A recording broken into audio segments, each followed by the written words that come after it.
All right, people. Looks like the tide is turning, as they say. This will be the, what are we on, 5 sessions in a row now, including this one that you're about to see. We're going to take a look at pots $20,000 or bigger. Didn't have a lot of huge pots, didn't have a lot of all-ins. I think we had 2 all-ins, as you'll see. And things went okay, so let's take a look. All right, we got the 5-8 of clubs. I'm going to open on the button. He calls. Flop and open in a straight draw. You should bet here sometimes. You should check here occasionally, right? And now he's leading the turn. We're obviously going to call it the straight draw. Now, that's a good card for me, I thought, to raise, bluff, because I can have ace-queen. I could have 8-9. I could have all kinds of things. And yeah, call me with a king. Okay, so good call. Top pair. Every once in a while, you got to try one. You know what I mean? You got to test them. See, you know, making sure. Keep them honest or whatever. Okay, here we go. We got top pair. A check. This is pretty standard. Just check, call. Jack, you know, you're just checking. No, he's betting. Pot. So we're back to check, call. And that's a shitty river card. We have the 8 of hearts. Blocks flushes. He's going to have to show us a queen here. And he's got the old queen 3 offsuit. Well done. It makes me laugh now. It used to make me angry, but now it just makes me laugh. Okay, cool. All right, now I've got the king and the deuce. That's a nothing hand. But I'm going to go ahead and check raise because I do that sometimes. And now the turn is nothing. I'm sort of waving the white flag here, give up. But you know what? Maybe we can win this pot now if he's just got like a 4. Bet big and he'll fold a 4, right? He'll fold. Oh, shit. Not when he makes 4s and 5s. Oh, damn it. Oh, well. 2 pair, good hand. Oh, God. Okay. So we got no, once again, look at that. 2 pair, ace-9. This is where we hang on for dear life. Check, call is overbet. Check, call is overbet. Check, call is jam. You know, same old, same old. All right, full house. It makes it a little easier to do that now. And he's not going for it this time. He made a pair of 7s. Maybe if he didn't make a pair of 7s, he might have kept going with it. Who knows? I don't know. Right? He had showdown value, as they say. So this is a 3-bet pot. I call the button with the queen jack. All right, I'm going to go ahead and try to bluff this one. Got the wrap around that 10. All right, I'm going to fire one more time. Pretend like I got a 10 or a 5. I don't know. And now the board's a full house. He could have like 6s or 7s. I'll just give up and take half my pot. Okay. Sounds good. Showdown. Take my money, honey. All right, now we got king-queen. We're going to 3-bet the king-queen because it's a good hand. And now we got top 2 right off the hop. Here we go, top 2, boom.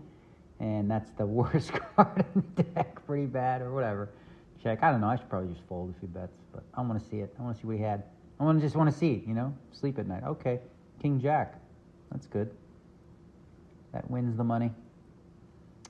Okay, ace-10. I'm going to 3-bet.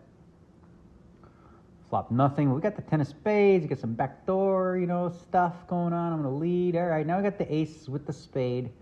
Going to bet again. Think about 40% pot. He calls. All right, now the question is, do I want to check it or go for some value? Maybe he calls me with a queen. And he called me. He had the ace too. Okay, fair enough. You know, you're not really too worried there with the ace because, I mean, if he has a 3, he has a 3. But if he has another ace, you chop because he doesn't have ace-king or ace-queen. Well, he could have ace-queen, but that's about it. All right, 3-bet pot with the queens. We're going to lead. Pretty big size. Turns a 3. That's a good card. Go ahead and bet. He calls, and the river's a king. It's a bad card. He's only got 22,000 left. I don't think I can check fold, so I'm just going to put it in. And he has the 3. All right, I guess I was targeting if he had a 7 or some sort of pair he might call on the river. He turned a 3. Okay, so stacked. We were stacked on that hand. All right, now we got the king 10. Going to open. He 3-bets. Now I'm going to raise the flop some of the time, and this is one of those times, and we're going to get it in. Oh, boy, let's hope. Holy shit. Holy shit, he's got all the outs. And let's see. Oh, my God. He's got every out in the deck. He's a favorite in this spot. What the? He made the flush on the turn, but, oh, the board tripped out. Woo. That was sweet. We won ourselves a nice big pot there with the king 10 top pair. Now we got ace-king. This is an actual 50-50 because I got a heart and a club, and he has a heart and a club. So I did flop a little bit of a free roll. A couple hearts on the board, but no dice. All right. Move on to the next table, I think. And we got the 4-8 of clubs. We flopped ourselves a floosh draw. We're going to bet this one. He check raises. I'm going to call. Turn, we got 5s and 4s now. So obviously that's got to be the best hand. We're going to raise, right? I mean, how could that not be good? Well, it's, I don't know. Now what the hell? We have an 8. Okay, I'm not betting this for value. That's not value. That's just like praying.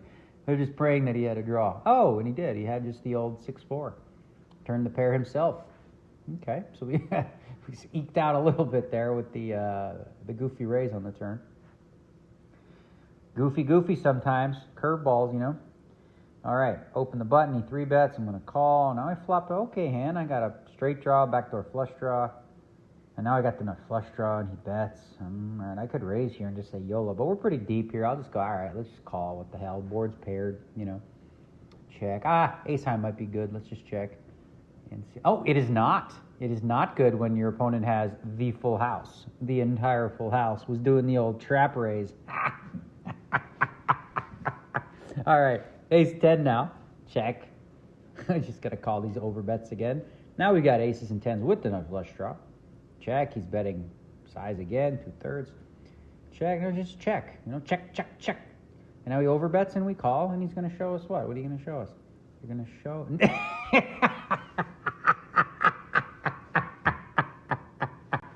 He had nothing. That's good. Okay. All right, now we got 4-bet because we got aces. That's good. Jack 7-3. He's betting small. We're going to call. I don't know. He does that donk thing in 4-bet pots. I guess he found a sim that says that's a good thing. All right, we're going to get it in, and he turned the king. So he turned the king. No good for him as the aces hold. Phew. Very nice. All right. Off and running. Couple jacks. Raise, 4-bet. He calls. King. Sometimes you check this flop. Bet. Sometimes you bet. Sometimes you check. This time we check. He bets now. All right. Well, 2 kings there is better than 1. So I'm certainly going to call with the jacks. And now we've got pretty much, we have to just call. There's nothing we can do. And he had the 8s. So the jacks held against the 8s. Very nice to see. You love to see it, as they say, right? So nice solid session. We won about a real amount, like 132,000 in this one. So since the 2021 calendar turned, we've not lost a session. And we have won about 7 or 8 buy-ins straight. So the deficit is now cut in half from where it was. It was at 950,000. We're at about 484 now. And we still have plenty of hands, if things continue to go as they are, to just plug away, focus on winning 1 buy-in per session all the way down. There's, if we played 500 hand sessions, for example, then you're talking about, 19 sessions left or something like that. If we win 1 buy-in per 500 hands, which is a lot, then we would win this match by 6 or 7 buy-ins. So let's just do that, huh? Let's ride the wave all the way through the end of the week and hope we can just continue this momentum, shift, rush, whatever the hell you want to call it, all the way to victory. LFG.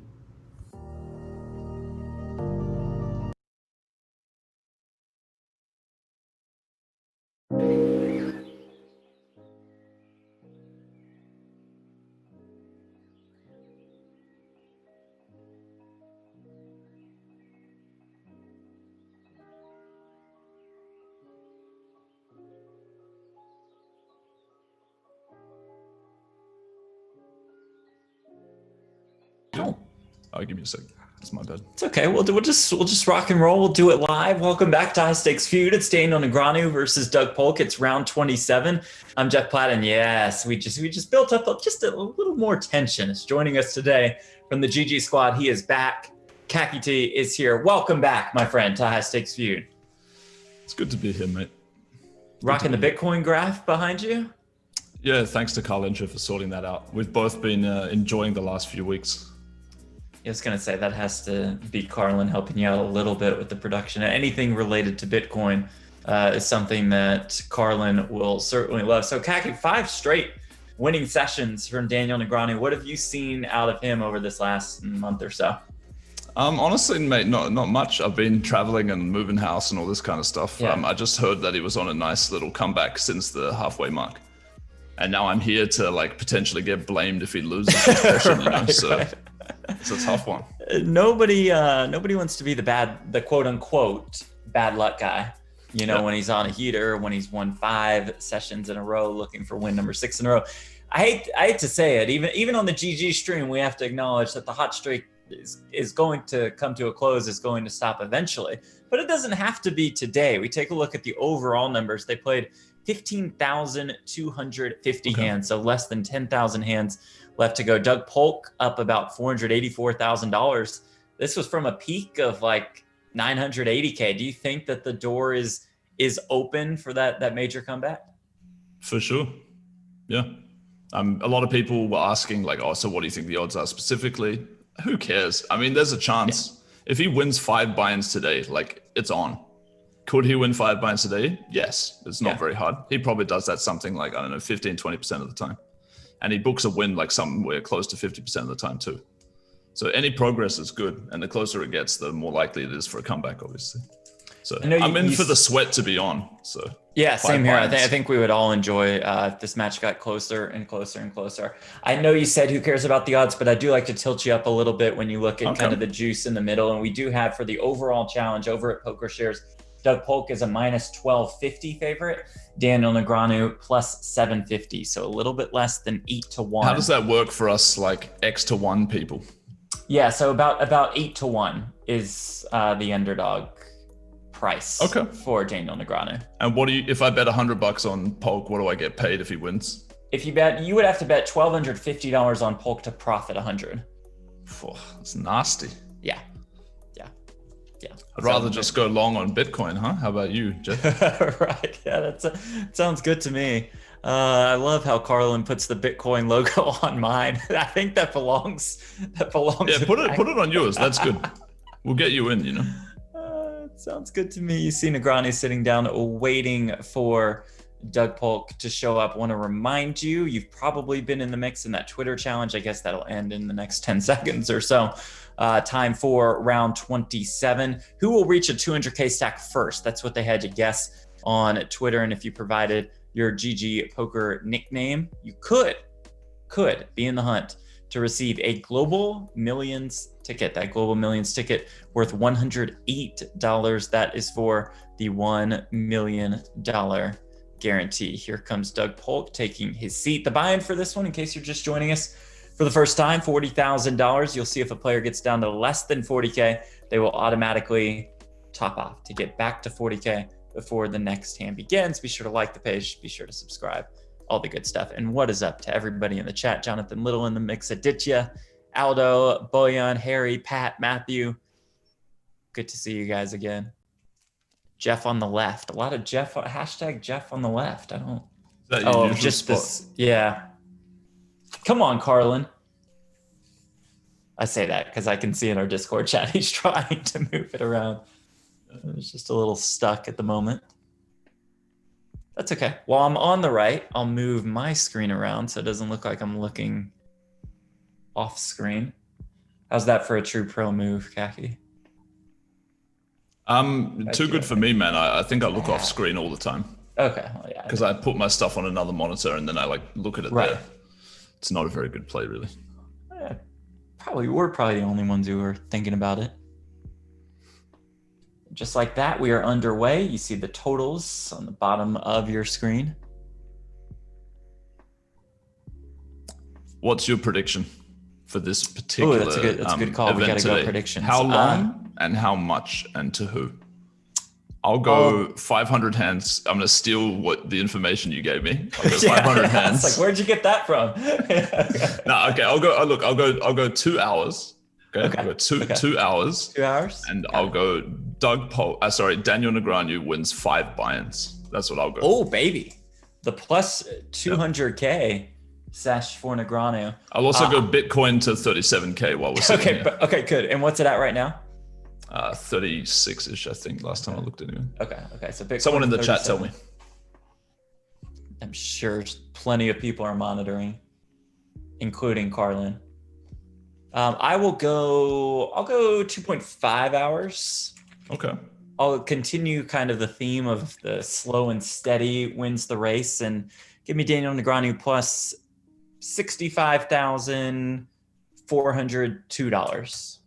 All right. If that is exactly correct, I'll give you $250. Okay. Actually, I'll give you $1,000. There's Okay, no way, because it's to the dollar, so it's, right. It's not a very good free roll here, but I'll do you in. Great. Well, I will give you $1,000 if Daniel Negreanu wins exactly $200,000. How about that? So we're even on the, because it's still you get. But I'll go $200,002 just to 200,000 represent. Wow, that could have screwed you. Imagine if Negreanu wins 200K exactly, and you get nothing. All right. We'll be all good. We'll be all good. 1K free rolls are live for both of us. We've got some boys in the chat saying Bitcoin to 40K by end of session. Beautiful. Ooh. I'm in.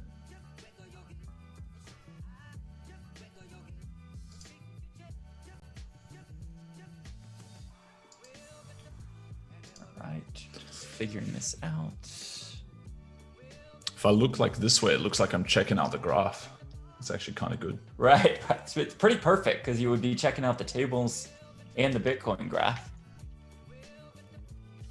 Chris says they usually play like 3.5 hours, don't they? If they're predicting a huge win, the playtime is going to be long when they get deep. Certainly see what you're saying there, Chris, and they have played a couple of 750-hand sessions in a row. Remember, though, that Negreanu told us his preferred session time moving forward. He wants to put in 2 750-hand sessions and maybe one shorter one.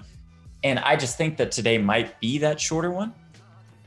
We've got the NHL season. Makes sense with what you were saying before, yeah, man. What's the craziest pot that you've seen since you've been casting, out of interest? Does one jump into your mind? Oh, that's a great question. Doesn't have to be the sickest one, just whatever pops into your head, you know?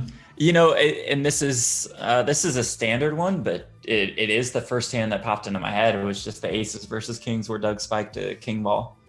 How big was that pot?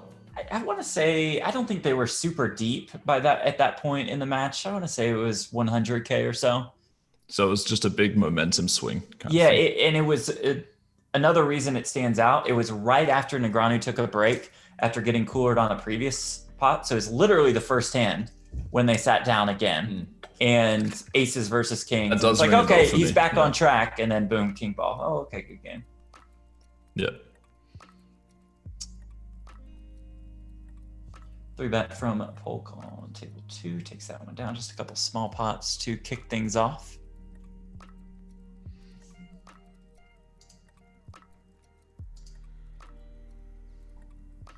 You noticed anything differently? I know you've got a lot of shit going on in your life, but I know you stopped by a little bit on Monday. Have you noticed any? Just checking out Lynn, man. I got in trouble for it though. Did you really? I was just trying to say what up, fuck. I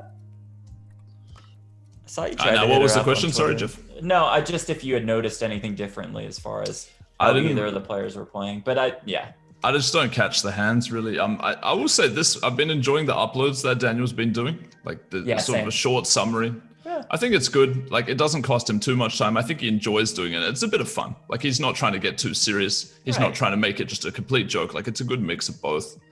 And he has a lot of ads that run during them, and this is the only thing that bothered me. So I hit him up on Twitter. I was like, yo, what's with all these ads, man? This sucks. Like, you didn't want $200, do you? Like, he doesn't give a fuck about that, right? No. And he said to me that the reason that, like, the dude who helps him with the vids or whatever keeps the ads on is because of the algorithm promotes videos with more ads. And it's like, fuck. Well, if you want your videos to get seen, that makes sense. So now I completely empathize with the use of ads. It's like, fair enough. Okay.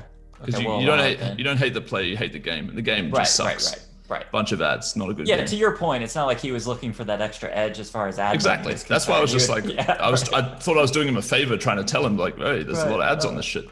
All of it from Doug. Negreanu lays it down. Poor Carlin just getting crushed in the chat. There's a couple. That can be on either side. There's a couple people saying that the screen is a little bit blurry. Are we able to fix this? I think that's part of what Carlin is working on. Let's look at our Discord chat. Yeah. I think it's whoever's streaming it has poor settings and may need to restart, unfortunately. That is a possibility. Yeah, it could be our Nevada WSOP. So, you know.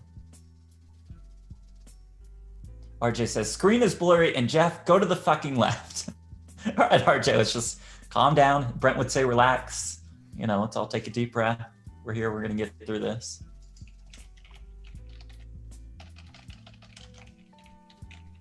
We will rally.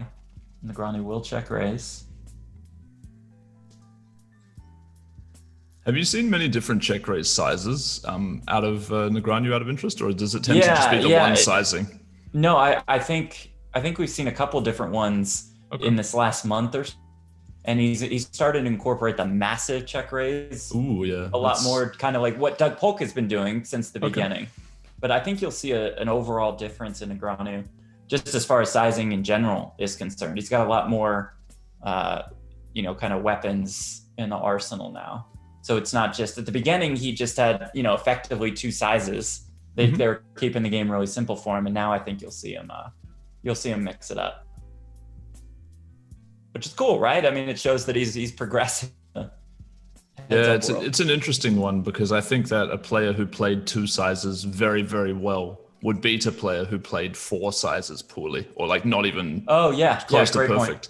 Right. So like he may be better off, although I don't think those two sizes were excellent choices, 20 and 75%. He may be better off trying to stick with that because just bringing in a new size, that's like super complicated. It's not like you can just chuck it in and it's all good, But yeah, I don't know. I like that he's trying to just like think on the job, if you will. And it wasn't working, so he's trying to change his play, and it seems like it's working better. So it makes sense that he continues with different sizes. But yeah, and Doug has acknowledged, and I believe he's honestly acknowledged that Negreanu is a drastically different player now than when we started this whole thing. Mm-hmm. Doug tweeted. That's another question. Like, oh, sorry, you go. No, I was just gonna say Doug tweeted when he discussed the latest total, says about a 12 buy and downswing now. Tough stretch, but feel good about how we are playing. Okay. I think we means like hero in this instance, He's talking about him and his viewers. He's the we, yeah. Yeah. But now a few people were asking me, so what do you think the line would be now if they played another 25K hands? What do you think, Jeff? Oh, so we asked Kevin Rabichow. He had Polk at about minus 300. We asked Is that 3-1? Yes. Okay. So Negreanu would be more of like a plus 250, so like a 2.5 to 1 underdog. And Negreanu would have Polk as a slight favorite, more like minus 150. And I think I would go somewhere in the middle with that. I think I would go Polk, minus 200, 225-ish. Okay. What say you? I think about the odds that started the whole thing off, like 4 or 5 to 1, somewhere about there. But I haven't followed the match enough to know for sure. There are definitely some people who have big bets, like houses, and they live down the street from me. They bet houses on this match, and they would know a lot more about like where the line probably is, I think, because they follow the hands a bit. And they would know where it would be moving forward if they. No, I mean their guess would just be better than mine. Got it. So got it. Yeah. My guess could be completely wrong, but that's just my random guess. Carlin has told us his setup is a little bit frozen. So all of you saying Jeff on the left stuff, I didn't know this was such an intense thing, but I guess Kaki, when you get used to watching something and you watch it day after day after day, and then something is a little bit different on it, maybe it kind of messes with your mind a little bit. Yeah, I mean, I know like some of the stuff that he's doing as I also stream. Sure. And it can just be a fuck around. Like sometimes shit goes wrong. There's all these things you have to think about. Yeah, it's a bit annoying. So, but he's good at doing it, so I'm sure he'll fix it. Yeah, he's possible to fix. I mean, with Bitcoin going through the roof, I'm sure he has the best in equipment. Yeah, he might just be like, "Fuck this crap, I'm quitting." Oh, right. Yeah, if you guys bash Carlin anymore, he might just be gone. He's like, I got enough Bitcoin. My portfolio's good. I don't need you guys. So let's be a little hesitant here. I feel like we haven't missed any particularly large pots. Like if you look at the starting stats, We had that one pot on table 2. Yeah. Where here we go now. A little bit of action here. The overbet from Polk.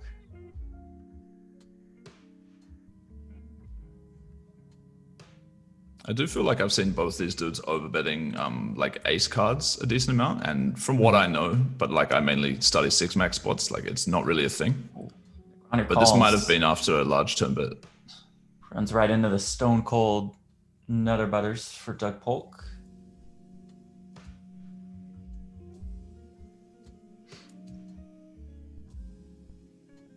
Oh, they're saying that if you don't move back, Jeff, you're gonna jinx. Right. So at least it's not my fault; it's your fault, bro. It's not your fault. Yeah, it'll be back on me.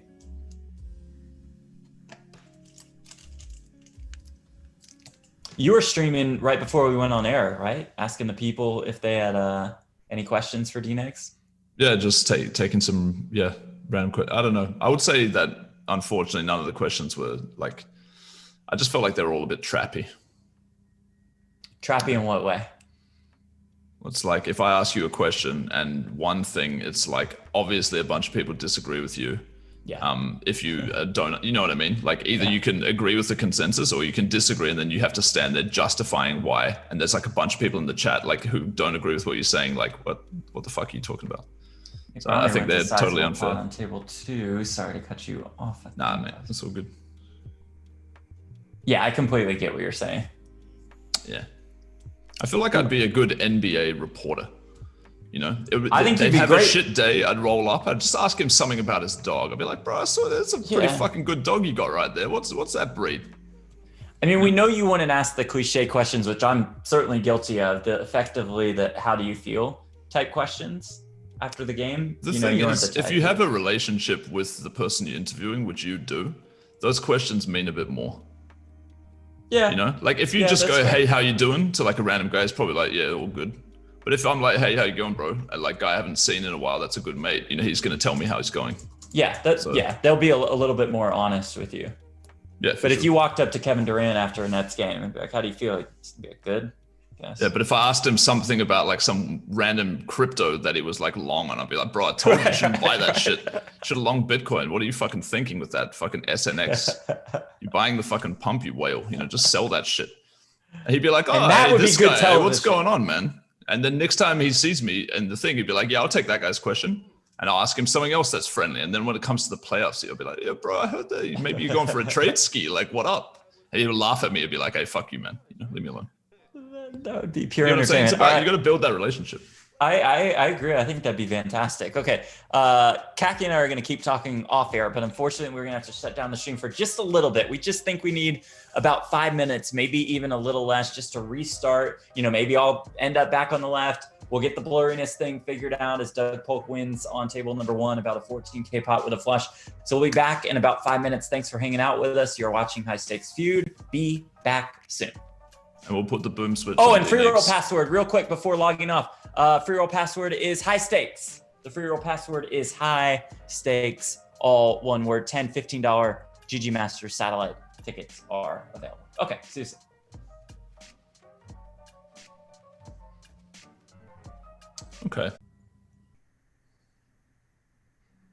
Okay, there we go. I do believe we're back. We apologize for the technical difficulties, but here we go. Picking it up with action on table number 2 with more than 12K in the middle, about the same size pot on table 1. Daniel 3-bet and C-bet and check the turn. Okay. And he might bet like third pot on the river. We'll see. Meanwhile, it's Doug leading on table 1, Negreanu folding. DNegs have flopped the 2 pair. That 2 pair so is good. Maybe he check raised the flop instead of 3-betting. I'm not sure. Didn't catch the start of it.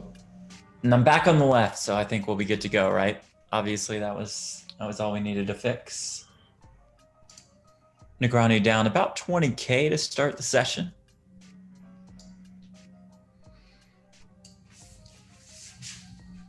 We were just talking before we went off stream about, you mentioned Kevin Durant's name.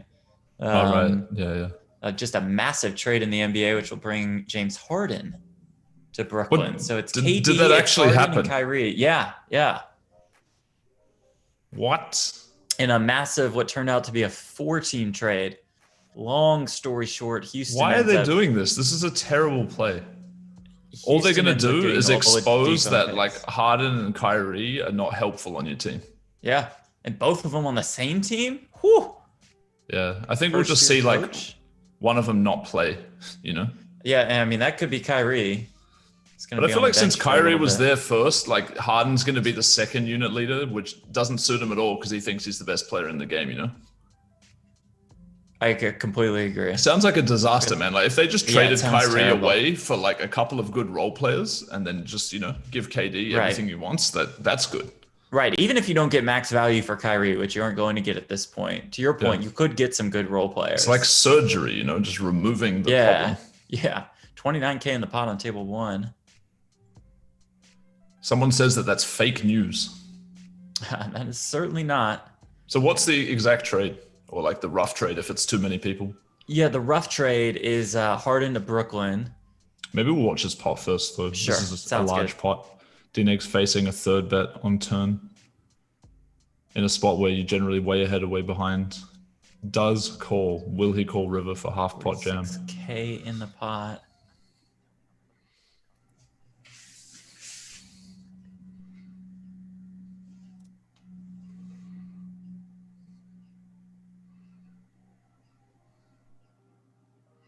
Granny checks.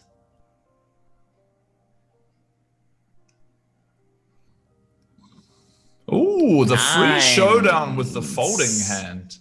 The 9s are good. Might even have to call a bit, like, because the odds are just insane. But yeah, a hand he didn't want to see a shove with, that's for sure. And probably Doug giving up a flush draw would be a reasonable guess. But yeah, somebody said something funny. What about just trading Harden for Durant? That would be sick. Imagine the Rockets now. Yeah. You got a cool team over there. The Rockets would be something. A random Wow. like comeback team, like post-injury, let's go hype team. Like Yeah, John with Wall coming Wall, back from injury. Cousins, And KD, Yeah. and Christian Wood is Just a turned totally into a pretty random ass decent team. player. I would be so down for them. Yeah. Be a blast to watch. I mean, you're rooting for the Rockets now if Harden's gone anyway, just so he looks like I an agree. idiot. I agree. I agree completely. So the trade, Brooklyn gets James Harden. The Pacers get Karis LeVert. They send LeVert's Victor nice. Oladipo. Yeah, LeVert's a good player. I'm surprised that the Rockets didn't go for LeVert over Oladipo with Oladipo's injury history, and then he's an expiring contract. The Rockets will get Oladipo. They'll pick up 4 first-round picks and get 4 first-round pick swaps with Brooklyn. Okay. From Do here they get until any 2021 picks? Their only 2021 pick will be a swap, but we know that Brooklyn will probably not have a worse record than Houston this year. Okay. Yeah, So they have so the right to 2021 swap picks sound good for what it's worth. Yeah. The draft sounds real good. Now they do pick up a Milwaukee pick in 2022, which is actually, I think, a Cavs pick, or maybe the Cavs sent them that pick. Okay, so The it's a Cavs high are getting pick. Jared Allen and Taurean Prince, which I like that Jared Allen can just get out of Brooklyn What? where they were. Jared Allen's gone. He's such a nice player, though. I agree. And they were but like, they have to give up stuff if they. I don't know why they want Harden. This is so dumb. I agree. This is so stupid, bro. Like it's terrible. Anyway, And imagine after you gave up all those draft picks, what if KD and Harden and Kyrie all leave within 2 or 3 years? It's very possible. I mean, maybe conspiracy theory mode. Maybe this is a play by the Knicks to make the Nets worse than the Knicks again. You know, like the conspiracy theories. Yeah. Yeah. But I don't know, man. It'll be interesting. I'm rooting for KD. I think he gave everything to the Warriors coming back and playing after that injury. You could tell he wanted to win and he wanted to help, and he was disappointed and it fucked him up. So I respect that, dude. And I didn't have any. Did you have any problem with him going to Golden State in the first place? I thought I was a Golden State fan, so for me personally, no, I hated it because I really like Draymond, Clay, and Steph, like the underdogs. You know, like crushing the format. You know, you got Draymond Green, just like this random ass fucking player. You know, and that team was working. so fun to watch. Yeah, it was awesome to watch, right? And now you got KD. It's just like this guy's too fucking good. You know, it's just boring. You got the ball, mid-range, never miss. Free throw, never miss. 3-point, never miss. Over the rim, easy. Defense, pretty good. Like, he's just too good at the game. And they just ran everybody over. Yeah. John Weber. So DeAndre is now the starting center for the Nets. No, they were having DeAndre start over Jared Allen, which is absurd because supposedly that's what Kyrie and Durant wanted, is for their buddy to start with them. Yeah, to be fair, I mean, that's kind of fun, right? You get to the highest stakes of basketball. You're like, hey, boys, we'll go us. Yeah. It's like, we've been playing Counter-Strike 5v5 with all poker regs, like online poker players recently. And we sometimes just pick people we like instead of like the player who's probably better for fun. And then like halfway through the game, we're losing like 10-1 and we're like, this was so dumb. You know, a terrible decision. But I don't know. It sounds good at the time. Some boys want Lynn back. Well, I don't think that specifically says anything about you. What? They're talking about replacing you, mate. Come on. Oh, okay. Right. Yeah. That is fair and completely understandable. John asks, who's your favorite to win the NBA championship? I mean, I think it's a pretty easy Lakers pick, sadly. Yeah, I think you would just have to roll eyes fire on the Lakers. And then Clippers, they look good again, but they have some holes. Maybe on the mental side of things more than anything. Yeah, it's very strange team. Very strange team. I felt like the whole Clippers identity was Trez, Lou, Will, Harrell. Sorry, I just said the same dude twice. Yeah, I know. I'm talking about Patrick Beverley. Yeah, Patrick Beverley, yeah. Like, that was a cool team, man. And then, I don't know, it just fell apart. I think they had to break it up, and obviously they have to go the way of the stars. I think they get rid of all of the pieces, though. Like, Pat Bev, obviously great, but I think he's like part of the problem too when it comes to the breakdown. But don't you think that's because of something to do with Paul George and Kawhi Leonard and those guys not respecting their team superstars? I feel like something was there where who knows, Beverly man. But if you Harrell... commit to Paul George and Kawhi, which makes sense for them, like get rid of all of the other guys who are a problem in the start locker room. over on the outside. Maybe because like you get good value for those dudes. Like they're incredible. Like everyone wants like a Lou Will. Everyone wants a Trez. Everyone wants a Patrick Beverley. Lakers paid Harrell a decent amount. Yeah. You effectively replace Harrell with Serge Ibaka now, and Ibaka's looked fine there. Nicholas Batum is like at a career revival. Yeah, Batum, like low-key, has just always been good, but he's just always been on a shit team, so it's like hard to know. And he would probably admit this, doesn't always care. Like when he was on that shit team in Charlotte, he's like, meh. He looks like you're playing with him at the YMCA or whatever, right? Yeah. He gets the ball, you're like, whatever. And then he's just like randomly really good. You're like, okay, fuck. He can just like naturally score 18 a game without doing anything. Yeah. Anyway, shout out to everyone who likes basketball in the chat. And sorry if you don't. And apologies to the ones who do. Yeah, it's a lot of fun. Jake from State Farm says Jeff Platt is so bland. That hurts me, Jake, just because I love those commercials. So, I mean, speaking of bland, Jake from State Farm that's almost as bland as you can get. But that's okay. I think Wiggins has been carrying a bit, Nick, of late. He's been looking all right. Yeah, the Warriors, since Draymond returned, I mean, they are an absolute blast. What do you think of Wiseman so far? It was a great pick. Yeah.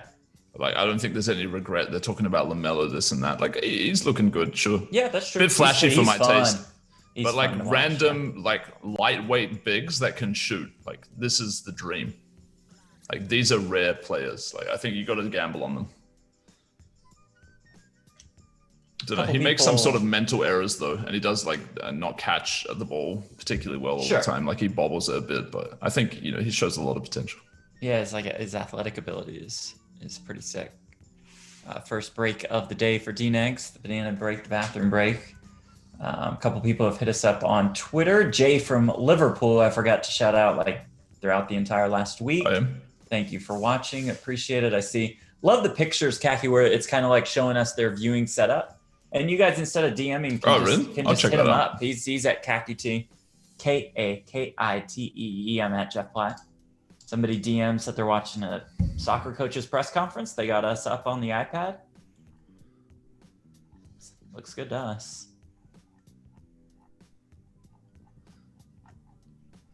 That's cool. Yeah. So hit us up on Twitter, on Instagram. Follow GG at GGPoker on Twitter. at GGPoker Official on Instagram. On Twitter, did I say 37K Bitcoin? Hey, we're already there. Yeah. Already there? Let's go 38, yeah. Okay. And some people in the chat said 40.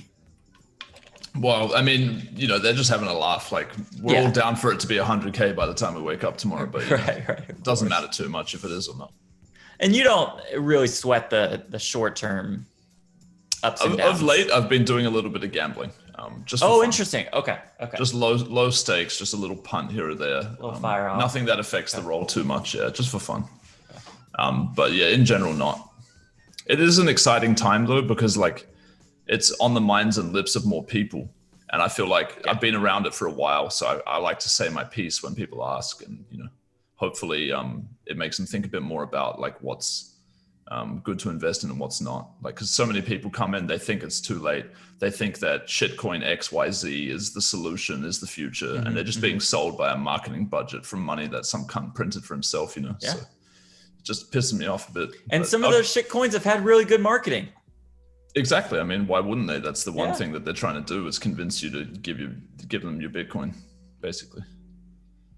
But yeah, that's a long topic, man. I hope that if you guys have any shitcoins, you just dump them. And yes, I mean ETH. But yeah, Carlin gives us I could talk about that all day. With the heart emoji. BitConnect, yeah, that's the only shitcoin I promote, right? At least it's honest, like we're a scam. Respect that. J-Star, Jeff, are you able to give a lowdown of the series so far? DNegs on a bit of a comeback or steadily lost? No, so Negreanu was down almost $1 million. He has won his last 5 sessions, plus 27K last Monday. Or I'm sorry, I read that wrong. Plus 40K the last Monday of 2020. Then plus 27K last Monday, last Wednesday, plus about 100K. Last Friday, up a little bit less than a buy-in.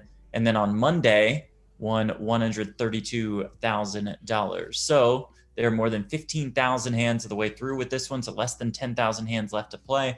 Doug Polk up a little bit less than $500,000. A slow start to today. Negreanu down about 10K. Negreanu down about 30K, our latest update in from Jeff in the chat. Yep. A dude called Bill asks you what your favorite energy drink is, Jeff. No free ads, Kaki, but this Monster Energy Ultra Zero in the white can, I would definitely go with that. Okay. No free ads though, but no sugar, so obviously that means it's very good for you, right? Yeah. What about like a PBC, man, a plain black coffee? I just can't do it. Not man enough to deal with the terrible taste of it all. You a caffeine guy? I got into the games late, man. I never used to drink coffee. I figured it was one more addiction I didn't need. But yeah. I don't know. I got it. I don't know. It's okay. I'll have one in the morning sometimes. Okay. Not something you need, though. Nah. Honestly, bro, it doesn't even do shit for me. Like, I could have one before bed. And the only thing it does is like it makes you want to go to the toilet. Well, that's true. That's about it. Get you, yeah. Yeah.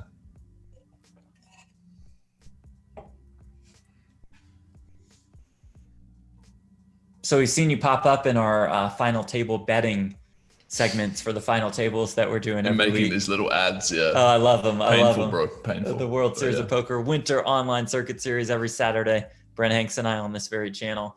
We got the big one coming up on Sunday. We have the main event.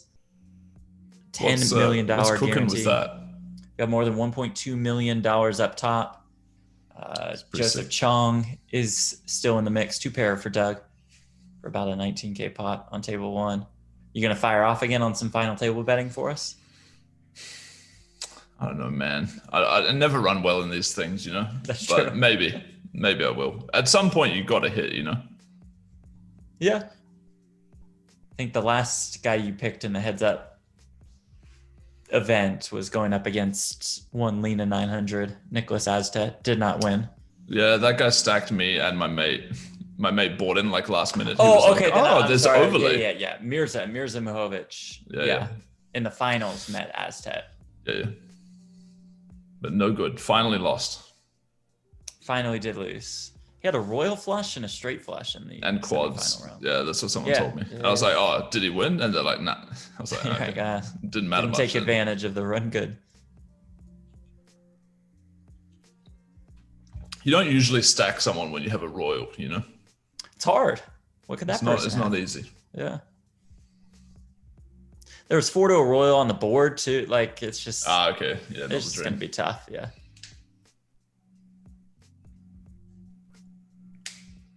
James asked, "Where's Amanda?" Amanda will join us on Friday for a happy hour stream. How's Brent doing with his alcohol addiction, man? Is he calming down a bit, or is he just firing away with his tacos and sculling his beers and shit? He's having a great time. Brent's, his lifestyle, I don't think has changed a bit over these last couple months. I liked your comment about the vicarious living, though. I feel like that's such a common thing for like mates who get married and shit. Yeah. They're always like hitting you up for the deets, you know? Like I went on a date on the weekend. They're like, oh yeah. And I'm like, whatever. Yeah. She came back to mine. They're like, oh yeah. And you're like, yeah. You know, that's how it goes. Like? Oh, yeah. You got to pick? Yeah. They need the details, man. They need the details.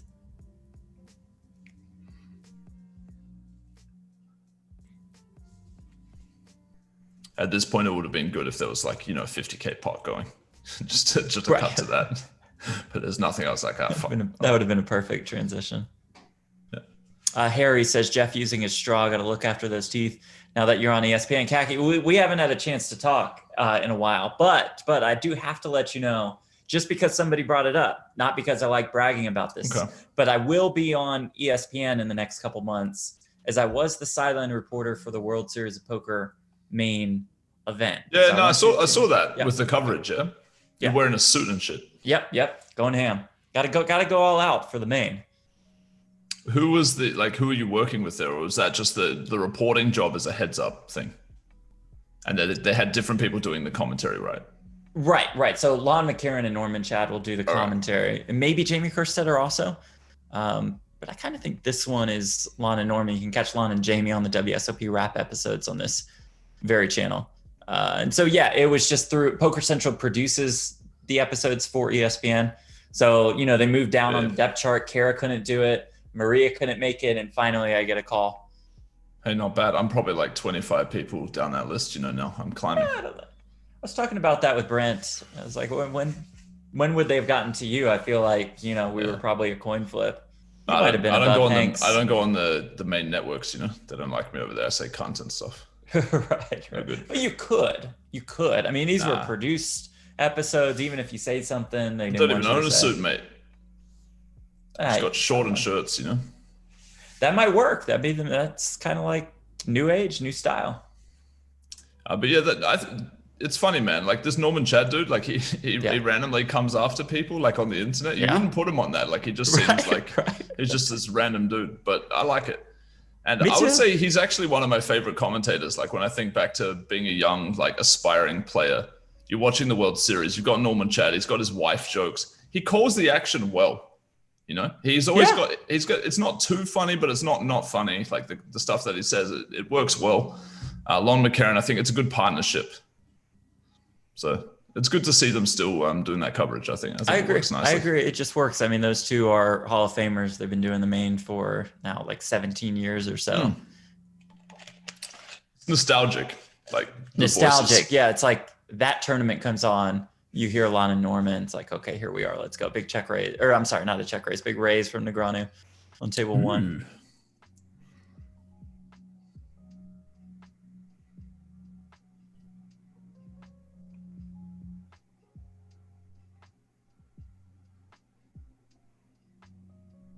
Polk in the tank.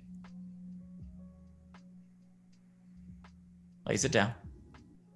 I would love if they played on one of the sites that has the ability to show cards or do emotes. I know. If this was played on GG, like the match, even though we can't see whole cards, it would be way more entertaining. I feel like they'd both show one here and there, maybe even show a bluff to try and tilt the other person. They'd be like laughing, doing emotes while like people are tanking. I don't know, man. It would just be more entertaining to watch. Yeah, I think it'd be awesome. I feel like if Daniel flexed, like, hey, if you want to do this match, this is how we're doing it. Probably could have happened, but because they're both in the United States, they also probably couldn't be fucked leaving home, Right. So Maybe if there's another one, they'll think about that. Because I do think from a viewer's standpoint, it's way more entertaining, especially with the showing cards potential. I do think that they would get back into the live realm as well. Again, maybe not in this exact high stakes feud, because as they've discussed, they're more kind of playing things safe, waiting for the vaccine, et cetera, et cetera. But by the time they do the next version of this, whatever it is, I expect them to still compete in some form or fashion. I think we'll see some of that live. Yeah, the best thing possible would be that the match gets close enough and they close it out live. Yes, where like that's the dream, pots right? Matter. That's the dream, where every single pot is just so massive. But the downside is, like, if there's this potential to fold out for all of the side bets, then imagine watching that live. Fold, right. fold. Then you just couldn't do it. You just couldn't have it live. It just wouldn't be worth it. Unfortunate. But that would be the best way to conclude it. I thought there was talk of playing another section of live, like at the halfway point, or I swear I saw a tweet about that. No, and you're exactly right. That was the original plan. Okay. And then I just think they both of them agreed that they wanted to more take a step back and just wait until things were a little bit safer in their opinion. Do you feel unsafe, Jeff? No, I personally do not, especially with the Poker Central productions. You have to get tested every morning if you're on the crew or if you're a player. So, they've made it as safe as possible, I guess. Yep. How are things in Austria today? You feel safe over there? I would never not feel safe, mate. Yeah. Well, it depends on the suburb and the country, but yeah, over here it's all Sure. good. The Philippines was actually a bit worse. Like they're in a lockdown here now. It's kind of whatever. Like you can still just go out. But the Philippines, you could only go shopping like 3 days a week, and the curfews so they were more on a like pretty strict one. Yeah, and there's like military police everywhere. Like you got to be in your zone in like 7 p.m. or 6 p.m. even. Yeah, it's pretty hard out. It's kind of intense. Yeah, shit. Bojan in the chat asks, let me pull it up. Kaki, how is playing against Dan Bilzerian?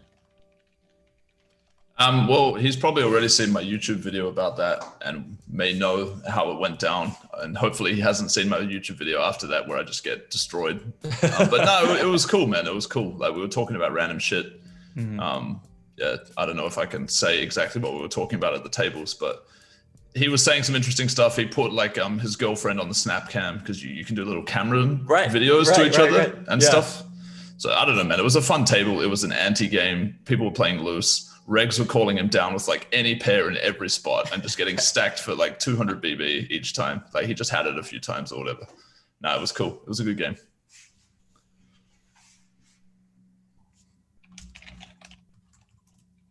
And then what was it like playing in the 10K? Heads up, because I know you're not much of a tournament guy. I mean, I sold 80%. Okay. So I didn't have like I wasn't like, oh man, I got to fucking cash this shit, I was just like, all right, let's do it. Let's see what happens. I think I played I actually ran a sim on the final hand that I played, which was kind of close, and I made like a small punt, but it was like in like a 350 BB pot. I punted like 1.5 blinds, so it wasn't really too bad. And my opponent kind of nit rolled me on the river, which was sad. Was it when he mentioned something in our written interview about you having an overpair? Was it that or no? Yeah. Okay. I just had an overpair. I just tried to stack him, but he flopped trips. And then nit rolled at the end? Kind of, yeah. Okay. Apple Juice, Jeff, are things in Las Vegas open or pretty much everyone stays at home? They've done a good job at just trying their best to keep the strip properties open because that's like the backbone of Las Vegas.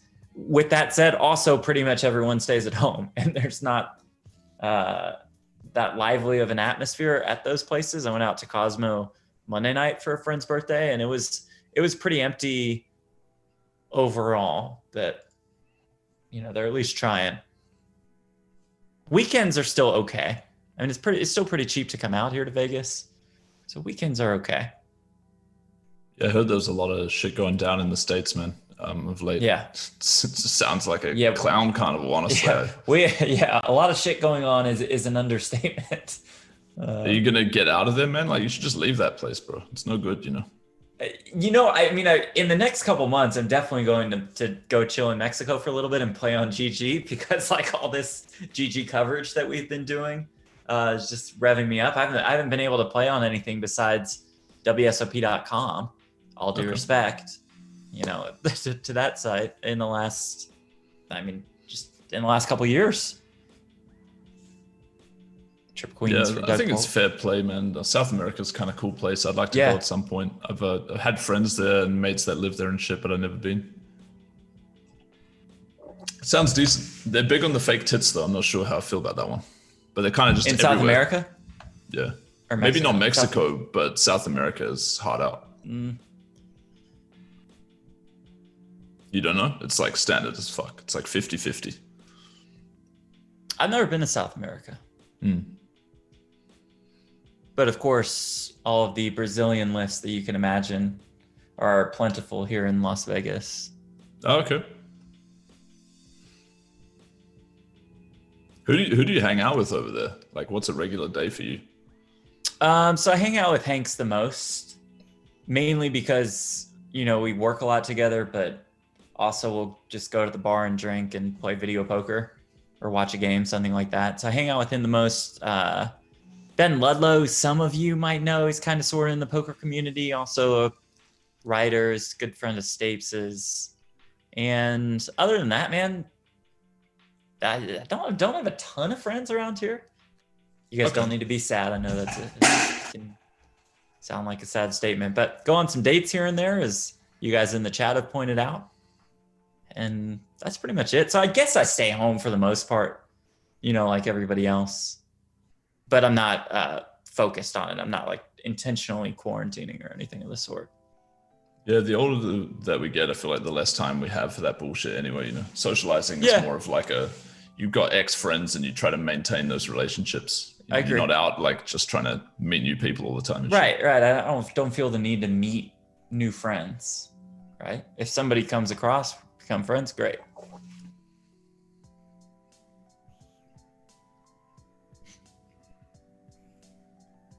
Yeah, a lot of love in the chat for the Tinder dates. Now correct me if I'm wrong, you've been firing off Tinder on stream here and there? Oh, mate, I can't talk about that, TNCs, man. Ooh. But no, I stopped doing it. I did it a couple of times. I think it might have been a little bit of a breach, so I just thought, oh, fuck it. Okay. Just because it's hard to know, like, what you can show. Even though the profiles are technically public, I feel like it shouldn't really be a problem. But I don't know. There's something. It's a little bit private, so I guess it's uncool. That's fair. So I decided not to do it. Tom Zietler will be your friend, Jeff. Thanks, Tom.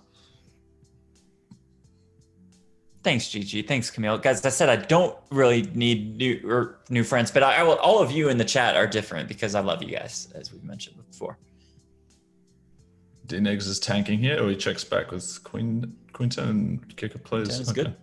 But I think he stabbed just the flop there in a 3-bet pot and then checked back a jack completing flush and another jack on the river. Guillaume says, hello from Paris. Tour Eiffel, croissant, and then some French stuff that I don't know. LFG Daniel, you're the best. Jeff and KakiTee.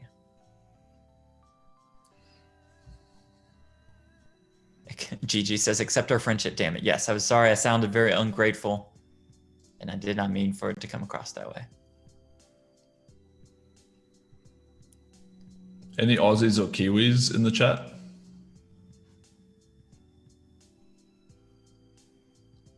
Put a 1337 if you're from the 1337. GG did something with the 1337 on Twitter. Yeah, I think they gave away like X tickets or dollars. Oh no, they needed that many retweets to do some that's big exactly giveaway. Right. That's exactly what it was. Yeah. Apparently no one.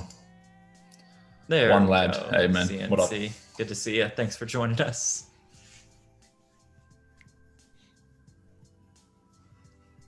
I guess that's it. But good timing, good transition. Let us know where you're watching us from. Doesn't have to be in Australia, although we're seeing some more 1337s. So chime in the chat with where you're watching us from. Appreciate every one of you. Know we have an international audience for these Auckland, streams. yeah. Shop, bro. I used to live in Auckland for like 12 years, man. You ever been to Aussie, Jeff? Or No, that's number one on the destinations wish list. Yeah, I think the virus stuff's not really much of a thing over there either. It's not.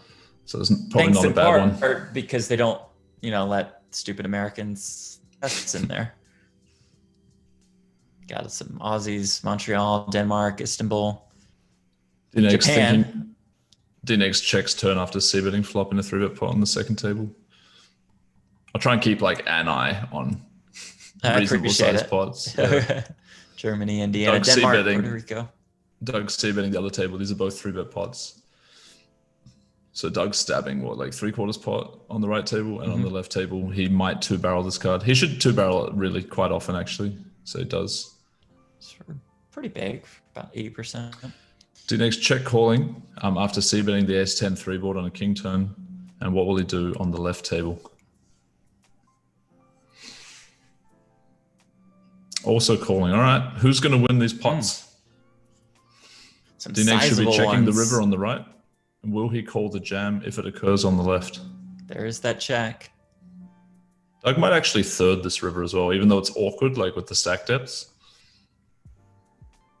Because DNegs has a lot of like medium pairs still in his range. All of it on table 1. For effectively 30K. All of it on table 2. If you have bluff catches, it feels really hard to fold both. He folds the right. Maybe had a hand like Jack 10, Queen 10, Jacks, etc. Thinking about the left one. I don't think he's got just a 7 here, boys. I think he's got a pretty solid hand, probably a top pair on the flop. Folds them both, yeah, tough. It's tough out there. Couple nice pickups for Doug Polk.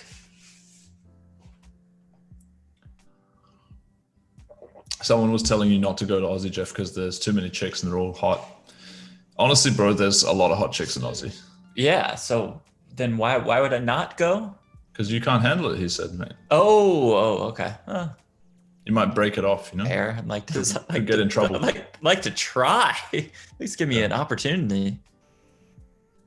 That's the only thing that's a bit bad about NZ. Like the Aussie chicks are definitely hotter. Yeah. And the weather's like better. But like Kiwis are just more chilled.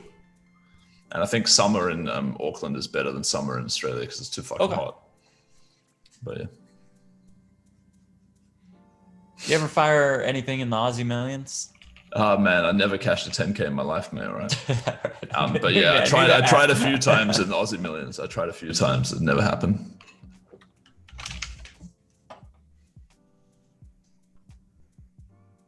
Am I rooting for anyone in the game? Well, at the start, I made a small bet with my then co-host Kevin Martin at like my $1,000 to his 230 or so, and I was betting on Polk. But I'm rooting for DNegs, and I don't really care if I lose the $1,000 to Kevin. He's a nice guy. And me and Jeff also have a free roll bet today, but the chance of either of us winning is almost none. It's pretty minute. KakiTee says it's going to be Negreanu up $200,002. I say it's going to be Negreanu up $65,402. If any one of us nails it, it's 1K for the other. By the way, shout out to Tony G. He's giving away a Bitcoin. He said at the end of 2021, like midnight December 31st, to anyone who guesses the price within $1. I'm not sure if he set what exchange and yada yada or what time zone, but like he's good for it. Yeah, absolutely. So anyone could submit their guess, and they could potentially win a free Bitcoin. And I don't know, it's just kind of good promotion. And I don't know, I like the dude. He just retired from politics, and we might be seeing him more in the poker scene. Oh, that would be great. Every single time Tony G is on TV or on stream, I'm in. Exactly. I think he's a ton of fun to quote him, he's the best. Yeah, he is the best.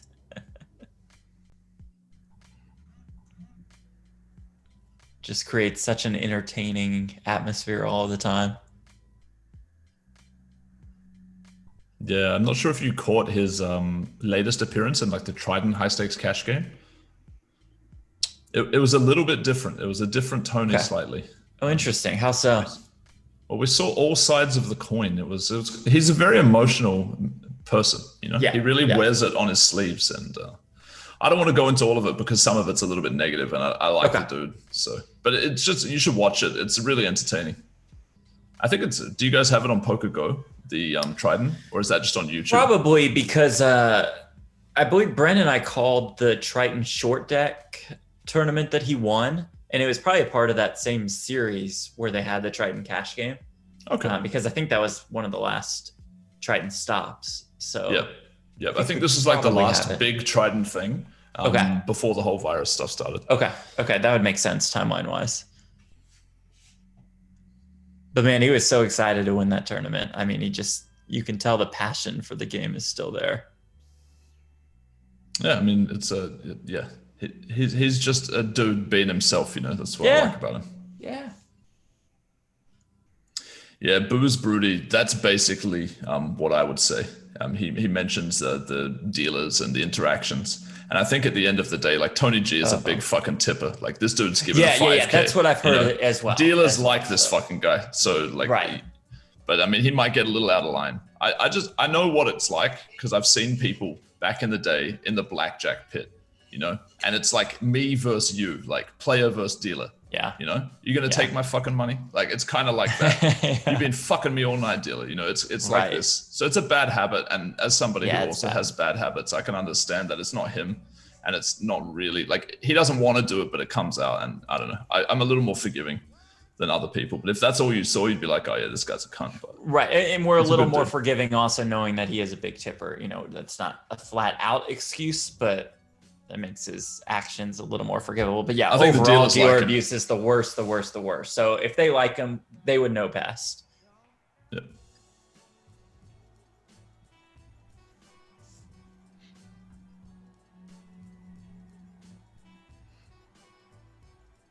Have you seen any bad dealer abuse like at live tables that you've been at before? Did any moments stand out or not really? Everybody's pretty cool.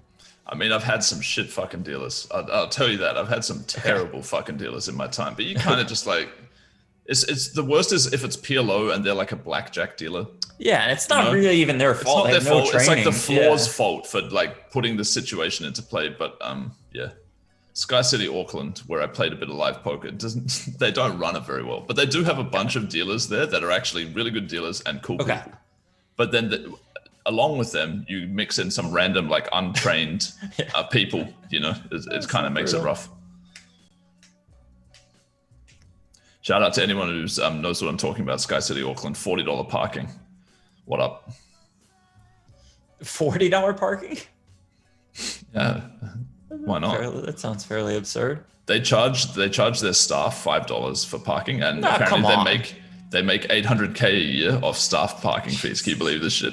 Someone gave me that figure, like one of the people up in the staff. Crazy, eh?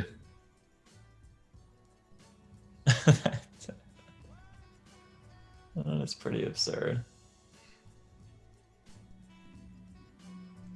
14K in the pot on table 2.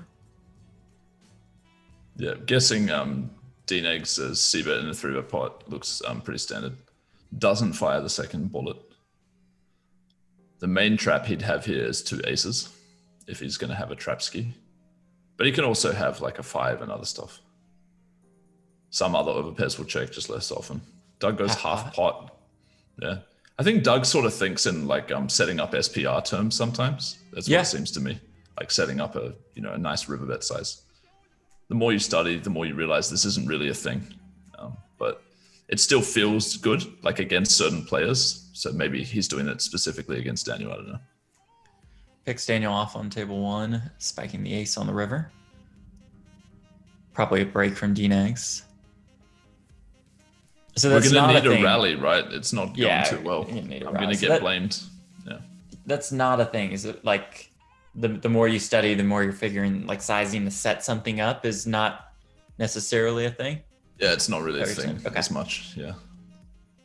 You're more like trying to leverage your advantage in spots than you don't change your bet size just so that you can pot jam a river against a guy, you know? Right.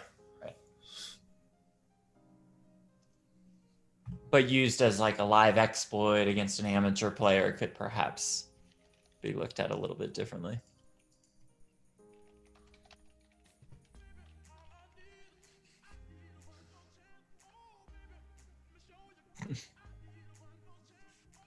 When's the next reroll? Asked Albert. It's in 26 minutes. He'll give you the password in 16 minutes from now. Giving away 8 $25 GG Masters tickets. Apple juice. Uh-oh, should we move Jeff Platt back to the right? Maybe. Yeah, it could be the fans' fault setting that one up. Real could be. Wait, how's Bitcoin doing? Maybe it's Bitcoin's fault. Maybe it's Bitcoin. Maybe it's Bitcoin.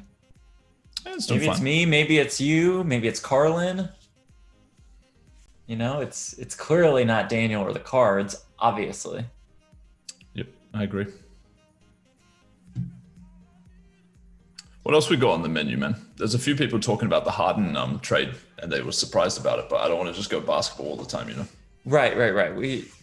But with that said, I mean, that is a blockbuster of all blockbusters. That's just about as big as it gets. Brooklyn Nets getting James Harden, Karis LeVert to the Pacers, Victor Oladipo, and all the picks to the Rockets. The Cavs picking up Jarrett Allen and Taurean Prince. So the Rockets are going like injury team anyway.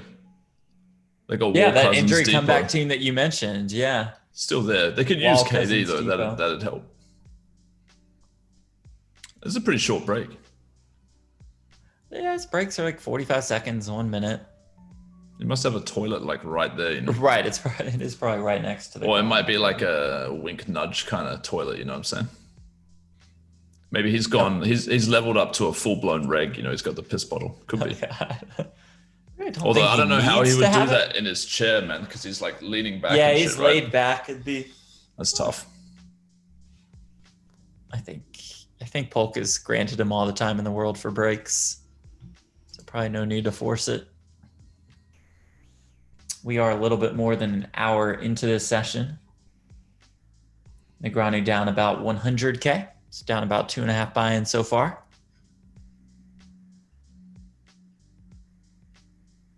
It's still a long way to go. They played 750 hands on Monday. That one was about a 4-hour session, a little bit less. Negreanu won 130K. What's been the largest win in a single session? Do you know? Yes, the biggest win, Doug Polk, round 12, won $332,000, so a little bit more than 8 buy-ins. Okay, so there's never even been a 10 buy-in session. Correct. Okay. Negreanu's biggest win, round 7 for $222K. Okay. So at any point they could just bank off the biggest win and it's like on. Absolutely. Well, I mean, if Doug does it, it's really like a pretty back-breaking shot. Yeah, that would be really brutal. It's like extending the lead by 9 with 2 minutes left. You know. Yeah, it's it's not over, but it fucking hurts. We're in a little bit of trouble. Everything would have to go perfectly then. Yeah. From here on out. Again, 5 straight wins for Daniel Negreanu dating back to December 28th. The plus 40K, plus 27K, plus about 100K, plus 28K, plus 132K.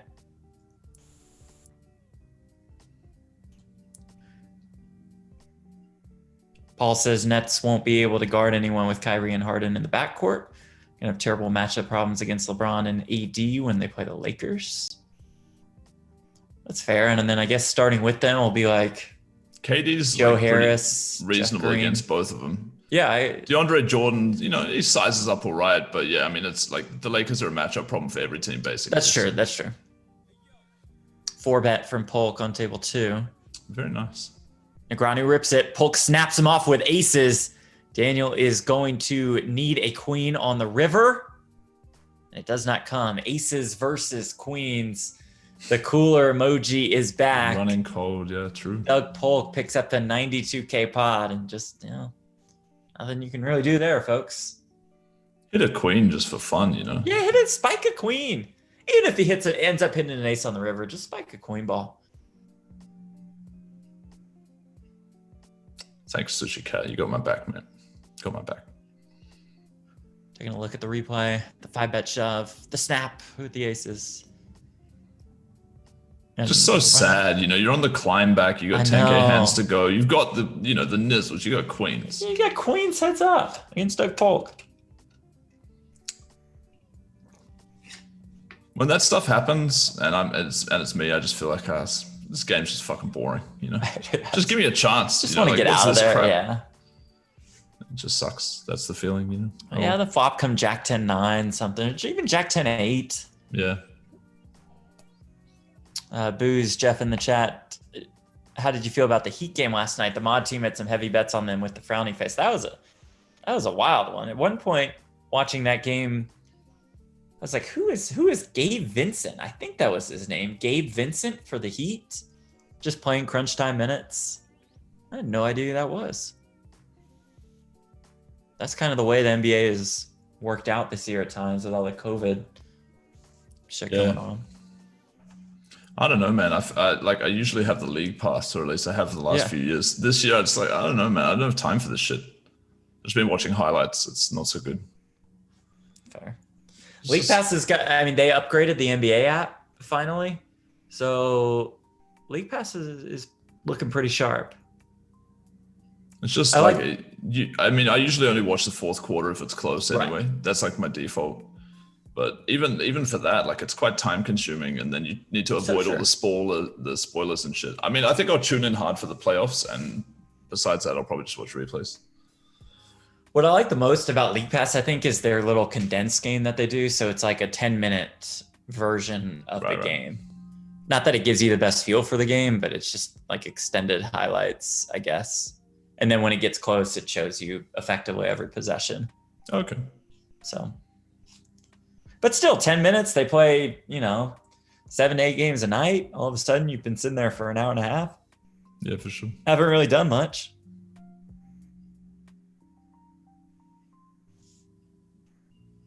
Someone says they just tune in what's going on. Nothing good, mate. Nothing good. Yeah, nothing fantastic. We want the sweat for the comeback. Instead, we've got dug up, I don't know, man, like some amount of money, 100 and fucking something K. 118 is our latest tally.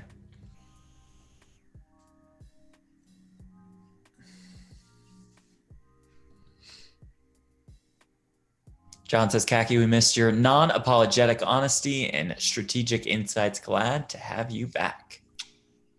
He's the only guy in the chat who feels that way, sadly. But for you, John, I'm here. All right? Just for you.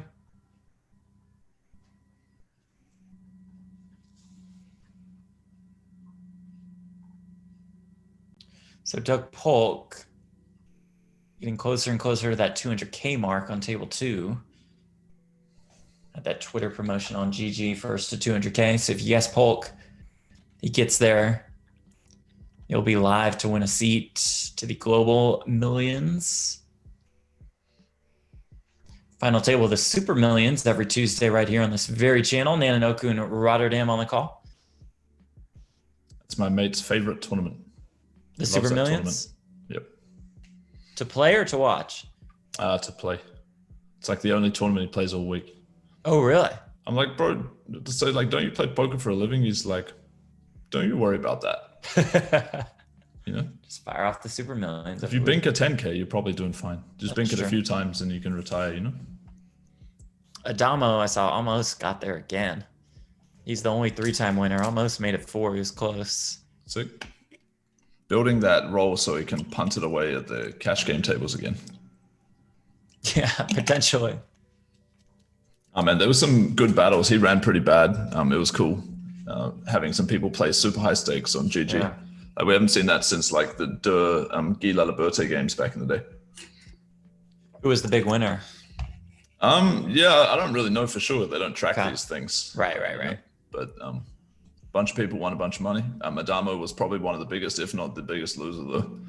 A lot of huge coolers. But yeah, he also made some wild punts. Like some trying to get unstuck kind of plays. And then he check raised a river thin for value with 2 pair, and it was like a flush board, and True Teller jams over it, and he like calls it off.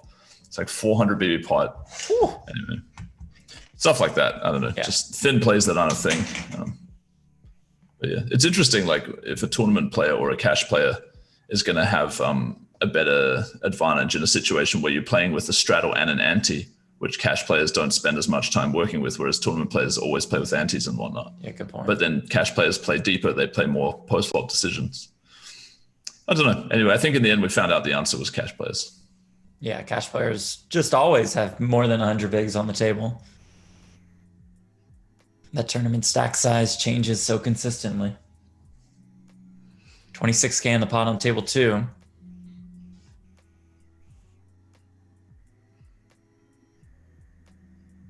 Polk fire 7,400. We might see some like jams for protection here with like a pair from Daniel, because it's tough to call and like say you have sixes get counterfeit on a river or just let him hit a jack or whatever, you know. So we'll see how he responds to the quarter pot bet. It just got 27K behind. Yeah, lays it down. Matthew, Jeff, what are your thoughts on Giannis signing the max, and will the Bucks have a chance? I think Bucks always have a chance. Their playoff showings have not been fantastic as of late. Yeah, it feels like they get out-coached a bit. They might, yeah. It's like they don't shift enough from regular season strategy to playoff strategy. I know that's a broad cliche statement, but I also think it's a true one. Latest numbers in fantastic. Doug Polk up $164,000. It's tough. About 4 buy-ins. Jamie says hello from Scotland. Hello, Jamie. Thanks for being here.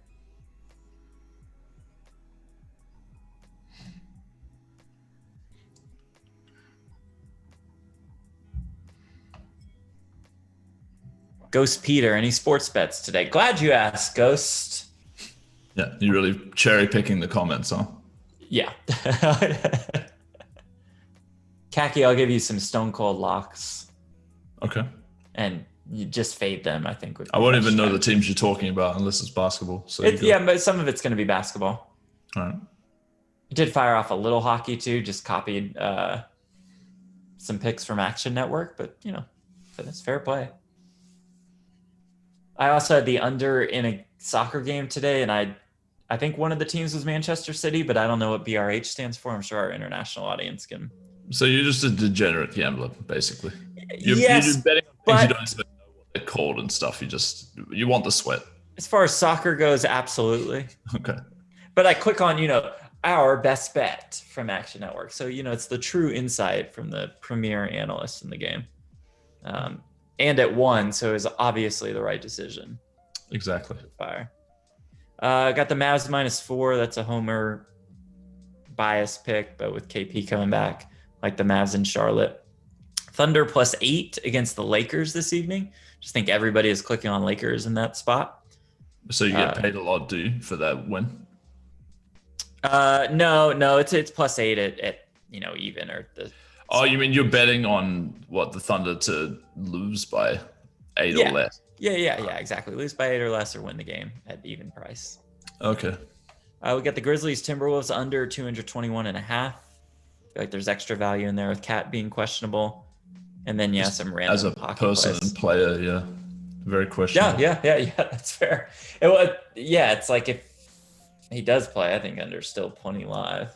The KP comeback game is interesting, I think, because Charlotte's also on an upswing. And Devontae Graham is actually just good. This dude just hits it all. Right. They brought in Terry Rozier thinking that they needed a guard, and then Devontae. It's kind of a neg free roll for the Mavs. If they lose this game, they're a shit team. That's kind of how it feels. Yeah. So sure, they want to play good and KP wants to have a good game, but if they stumble, the other team's going to be giving their best effort. I would bet Hornets if I got odds there. But Mavs have a great excuse because I think 4, maybe 5 of their players are out with COVID. Okay. So you could always point to that and go, well, shorthanded team. The Hornets kicked the Mavs' ass a couple weeks ago, so there's that narrative factor, which may or may not weigh in professional sports. An element of revenge. Yeah, okay. Kazul says Cat is playing tonight. All right. And Griffin says Cat will score 30 and give up 50. That's horrible for your bet. Yeah, that's about. Although they haven't scored that much with him playing, but whatever. Can move on.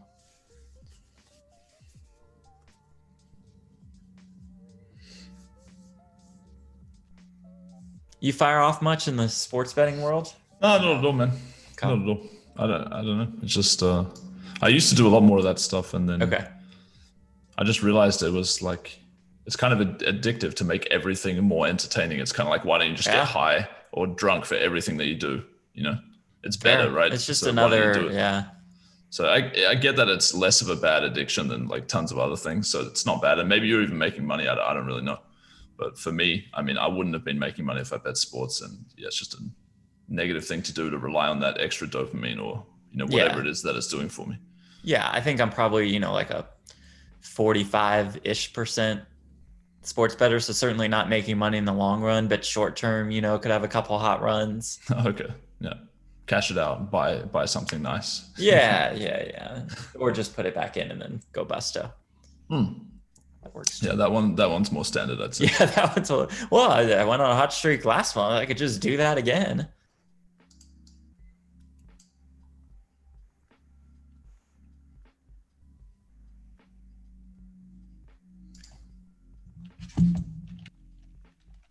Alex says DNegs punts off 4 buy-ins today. Would you call this a punt, Kaki? The Queens versus Aces, that's probably not a punt. Not. It's hard to know though, man. Like he folded 2 rivers before.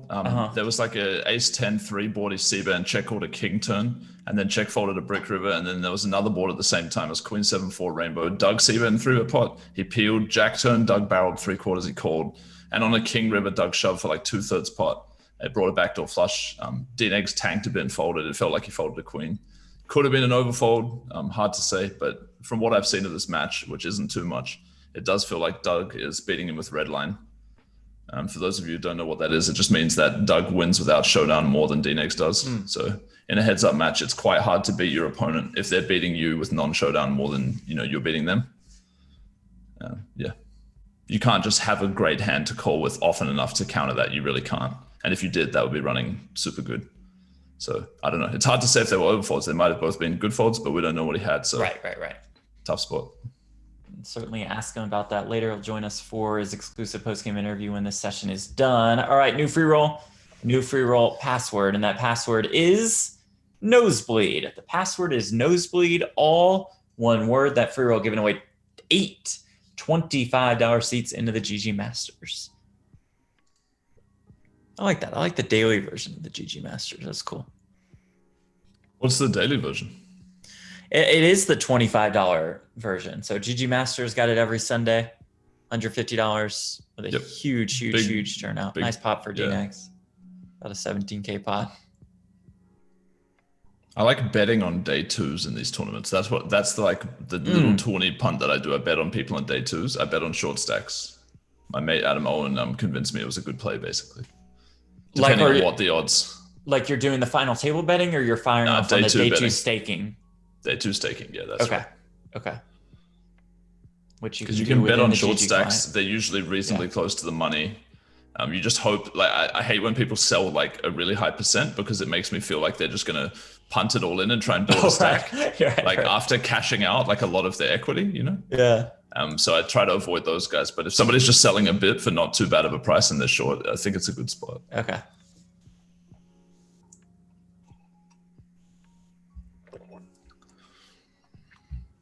Love the staking feature within the client. That's pretty sick. Yeah, it's awesome. It's no rake.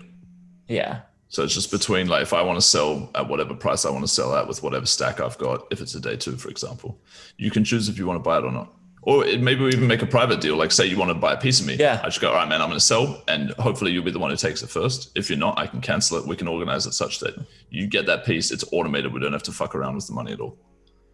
So yeah, it's definitely a good feature. Elliot asked us this. I want to ask you, have you played a flip and go yet? Me or you? You. I played a bunch. Yeah. I'm gonna make a video on my YouTube like within the next day. Okay. Do I like it? Yes, and also I'm a little bit sad because I basically had a very similar idea that I wanted to pitch to poker sites about a year ago, and I talked to Galfon, and he was like, "Oh, I don't know, man." I was like, "All right, sweet." Anyway, and then I didn't get it done, and they had this idea independently on their own, but it's like better than my idea, more or less. Okay. So yeah, sad times. But no, it's good. I'm glad that the format's out there, and I'm definitely going to keep playing them. Let us know in the chat if you guys have fired off on any flip and goes.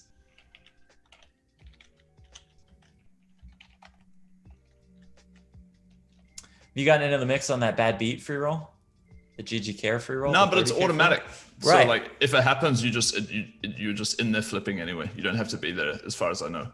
Yeah, you suffer a bad beat, you're automatically registered in the next day's 30K free roll. More bad beats, the more chips you get in the free roll.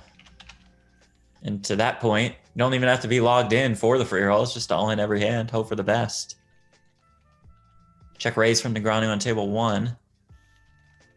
After Polk overbet. Strong, small raise as well, like relative to what sizes you could use. So Doug's going to have to call it more. We'll see if that's now. Nope. Lays it down. Pat says played a flip and go today and got first place. Very nice. What a luck box. Yeah. So if you win the flip and go, you just go into kind of regular tournament mode? Just everybody's in the money? Yeah, but there's varying stack sizes and stuff right, like due that. to like bonuses that you could get.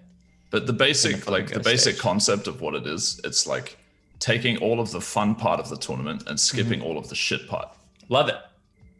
Because like everybody likes being on the final table or the bubble or all this kind of shit. It's fun, it's exciting, it's where all the money is in the tourney. But the 4 hours it often takes to get there, or even longer, it's just, I don't know. You don't have time for that shit these days, right? So I don't know. It's a great format. You should try it. Check out my video on YouTube. I'll upload it probably tomorrow. Yeah, I'm definitely. If you're curious about how it works. Yeah. Steven says, I'm in the free roll. I'm on Breakson in second place. Nice. Win one of those satellite tickets and spin it up. Did I say satellite tickets? Is it satellite tickets? What do I know? For that first one that we had. Not sure. Yeah, I know. I know. You're okay. GG Masters satellites.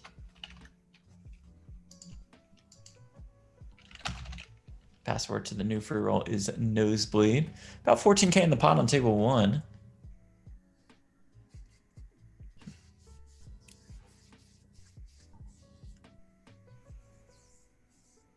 I'm assuming DNegs called a C-bet. That's what it looks likely to me. Did you catch it? Okay. Doug's got... Oh, yeah, I believe it was 3-bet pre Doug went small. This is 40% sizing, it looks like. Gets called, backdoor flush gets there, ace queen gets there. 25K in the pot. Oh, he snap checks it back. Oh. The read. The read on the ace queen by DNegs. He felt it. Yep. Felt Polk hit a queen. So he probably had something like 7s would be my guess for what happened there. Maybe a bit higher of a pair.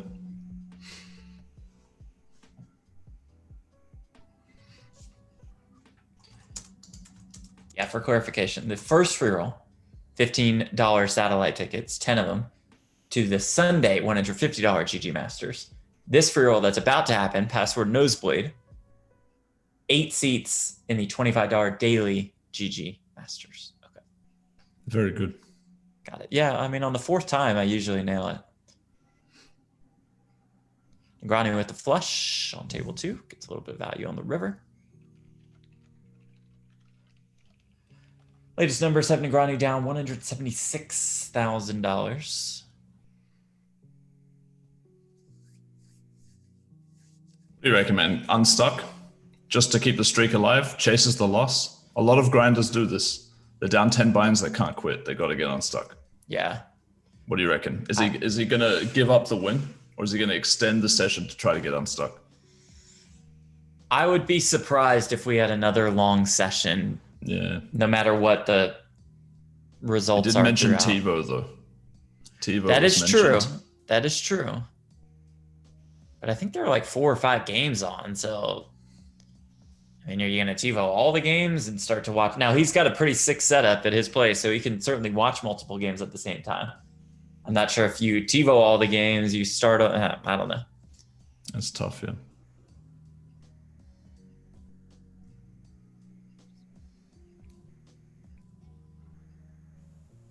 Full bet pot on the left. And Doug's using 2/3 stab on the right table.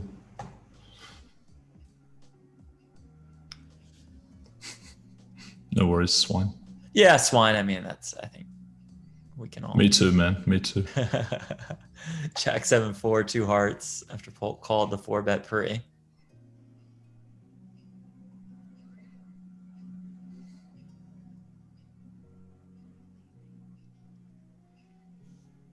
Polk checks.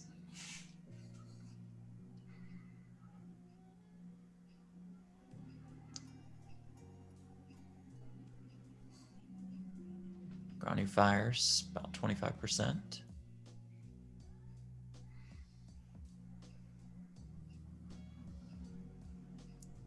I feel like the stacks are going in this hand. Well, there's the check raise, a small check raise from Polk.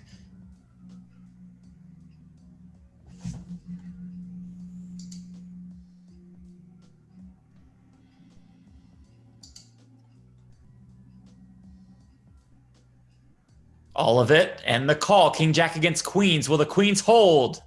Yes, they will. That was an important pickup for Daniel Negreanu as he wins about a $99,000 pot. Cool or flop for Doug Polk? Yeah, I haven't seen enough of those to know what if he's doing those kind of raises with top pair and 4-bet pots much. Do you know about that? Or? Not enough to know for sure. Yeah, fair enough. But yeah, definitely I've seen it for sure, but you know, can't you think can see of the too many little times. replay down the bottom, calling the 4-bet with King Jack. Going for the check, very small raise and getting it in, obviously. DNegs just jamming over it. Yeah, I guess that's probably, yeah, that's got to be what you do really with that hand. Yeah.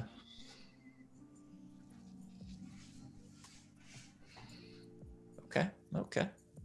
A lot of the sickest pots, like for those of you fans out there of the game watching, a lot of the sickest pots, you don't get to see the showdown, unfortunately. Right.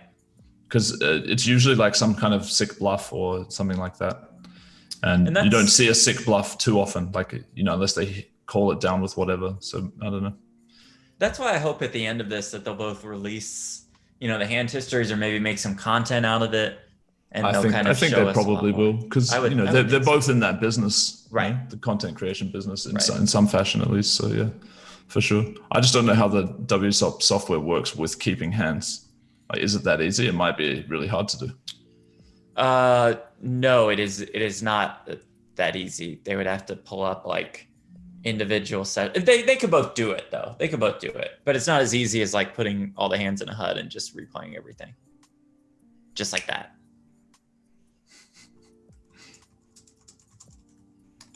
It's so like the YouTube comments are so crazy, man. Like they really are. They're so funny. Like this dude he's called Jeff.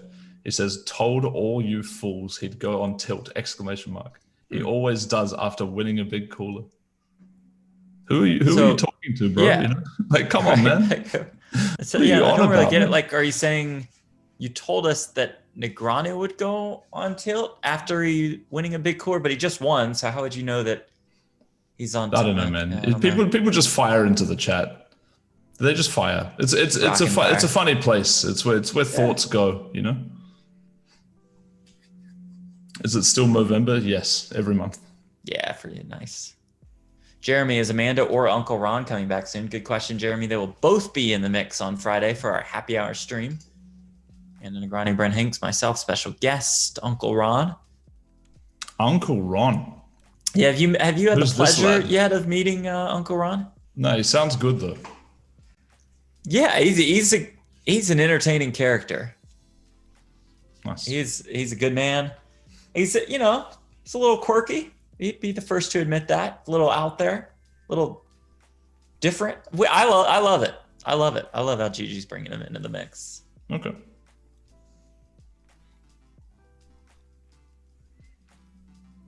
Jeff says, guys, what happened here? DNegs is down more than I expected. I just tuned in about 15 minutes ago. Has he lost some big pots or has it been a steady loss of medium pots? I'd say besides KakiTee, the aces versus queens, it'd be more steady loss of medium pots. Is that how you would sum it up? Feels that way. It looks like he's down about 100. Yeah. Around 100 at the moment. Could be slightly wrong. Our latest numbers have 120. Doug Polk, certainly the closest to 200K. If you got in the mix on that Twitter challenge, he's at 181.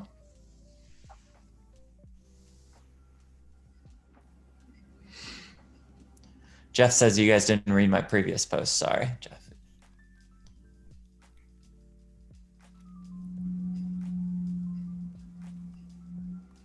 I mean, do we have to now scroll back, Jeff, for your previous post, or can you just sum it up for us, perhaps? I wouldn't bother. I was just shouting out just the general randomness of the YouTube chat. You know, people are trying to make friends, enemies, everything. You know. Yeah. Break time. Is there a break or what's going on? Quick, yeah, probably just a quick little break for Negreanu. The banana break, the bathroom break, the whatever you want to call it.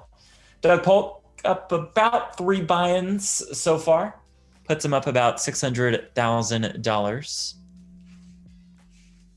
for the overall high stakes feud. It's about, by the end of this match, there'll be 16K hands played roughly. Is that what you'd say?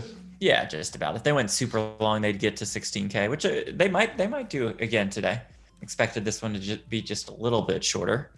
Yeah, so I think we're on pace to wrap this thing up mid-February, late February or so. Okay. So about 4 or 5 weeks left overall. If you guys have any questions for us to ask Daniel Negreanu, chuck them in the chat. Yeah, fire them off in there. I had a question for you, Jeff. For all the interviews that you've been part of with Daniel, could you give me some cliff notes of like the more interesting things that has been asked or said during those interviews? Because that's a great question. Yeah. I think the most interesting change from interviews now versus interviews at the beginning is that you can see how much more confident he is. Now, again, this might go back to like cliche interviewing 101 where you ask the guy how he's feeling and he says he's feeling better because he's won some sessions in a row. But I think you'll be able to sense the overall confidence level that he has and how good that he feels about his game moving forward. That's what has stood out to me, I guess, over this last, month or so. Okay. I was more hoping for some sort of juicy quote, but Yeah, I'm trying to think of gossip. They're both very complimentary towards each other nowadays, so we don't get any of that. Man. We don't get any of the trash talking. So it's so disappointing. All that has disappeared, and without that, it's hard to have too much more. Yeah, no, fair.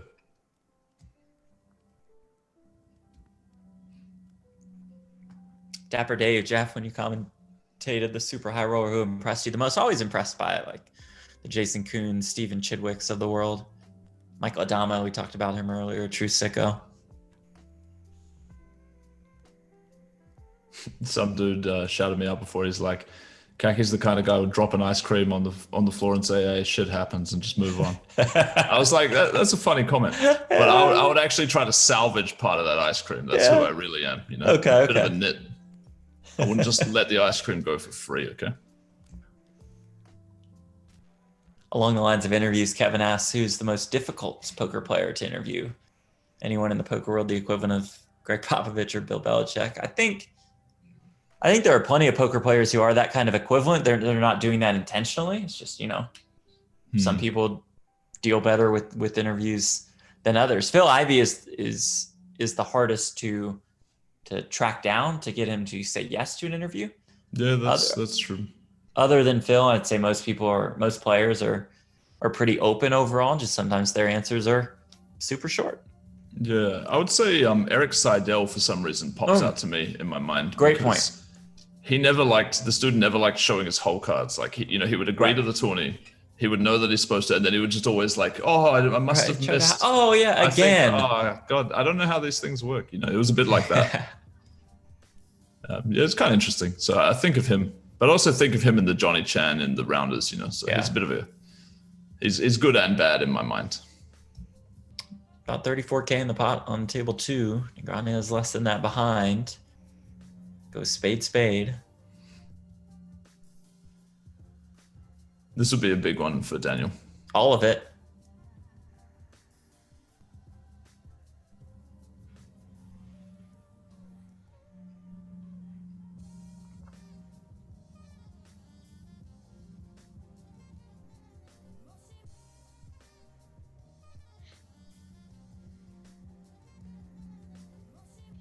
Time bank activated. What do you reckon? Call, fold. Oh, there you Got go. a call with Jack 9. It's Jackson 8s though for Daniel Negreanu to pick up an 88K pot. I believe that the momentum has shifted a little bit. Yeah, not bad, not bad. If the 120 figure was accurate from before, it should be sitting at around 75 or 80 now. Yep. And they're pretty deep now on yeah, table so two. Exactly. So one all-in pot that goes DNegs way, it could be 6 in a row. Shifts everything. All right, all right, all right. I feel like one large pot like that may actually end the match. Oh, that's, really? That's what I'm going to guess. If we're at around the 2 hour mark, Negreanu wins a big pot. It feels like it's creeping up. We'll see. Yeah, that's just a guess. Tally, Negreanu down about 70K. Okay. Yeah, so at any point, boys, it could be flipping the script. Yeah. Like I said, says Jeff in the chat again. Yeah. Jeff, Jeff financial advice, mate? Do you have any financial advice for me? Should I go long or short Bitcoin right now, man? Make me some money, bro. If Bitcoin was at 60K tomorrow, Jeff would say, like I said. If it was at 20K tomorrow, Jeff would say, like I said. And we're like, can't fact check you. I just want to make some money, If Jeff knows the secrets, you give it to us. Pot size bet from Negreanu on table 2. Quick fold from Doug.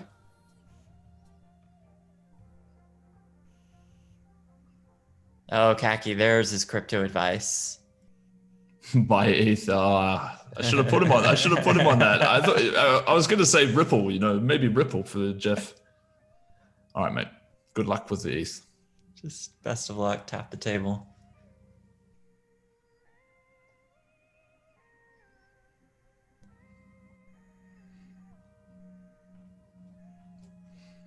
Four bets by Negreanu.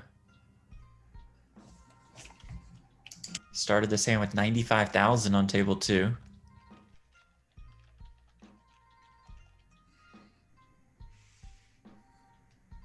Another 4-bet pot. This could be the one, man. Yeah. This could be the one. King 8, Jack 2 diamonds. This could be a little set of jacks with the diamond for Daniel. Ooh. Sounds quite nice.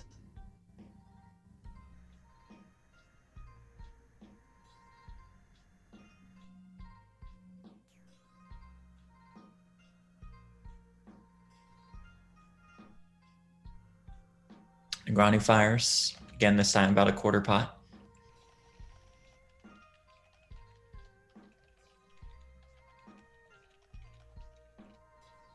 Polk check calls. Another 8 pops up on the turn.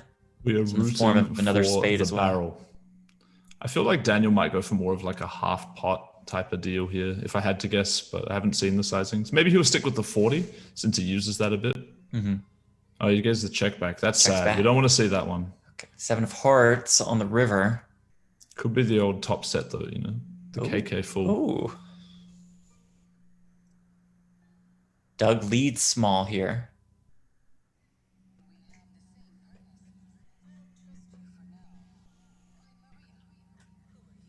Negreanu calls with ace king, and that ace king is good for about a 52K pot for Daniel Negreanu. It's a tough one. Yeah, the check back on turn, it's probably a frequency play. So hard to know what made him do it this time. But yeah, I would be rooting for the barrel and the jam. I just want to see the towers coming into play. I want to see the big pot. But yeah, I mean, he takes down a pretty big pot. I think he won 20K in that hand, so it should put him down around 50 now. Yeah, down to even a little less than 40. Okay. Very latest numbers. And for those of you involved in that Twitter promotion on GG who had Negreanu as first to 200K, probably thought that was the wrong side after Polk was up to, I want to say, 188. 160, 170 at least, yeah. Yeah, and now it's Negreanu who's the closest to 200K on any table. Yeah, but either of them could, I guess he is technically closer, but Doug is almost as close because if they played a pot for a stack. Oh, true, and then Doug would just, But DNegs is definitely closer because, he gets them more often when he has more chips.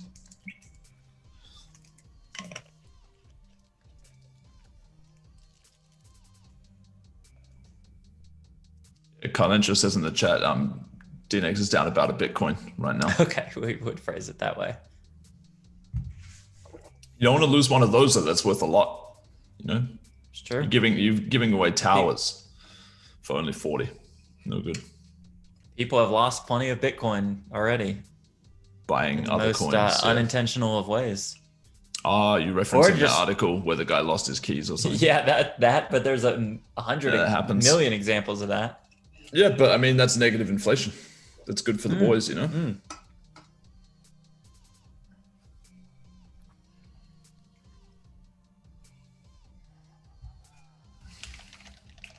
TC asks, Jeff, any chance you will or have ever been on ESPN? Let me think about that. You know what, TC? Yes, because World Series of Poker main event sideline reporting, and those episodes will be on ESPN in February or March. Good question. I had to think about that one for a little bit. Oh, Tyler, good point in the chat as far as the interviews are concerned, that Negreanu has started to talk more about his rolling that he does, and he didn't necessarily admit that at the very beginning of all of this.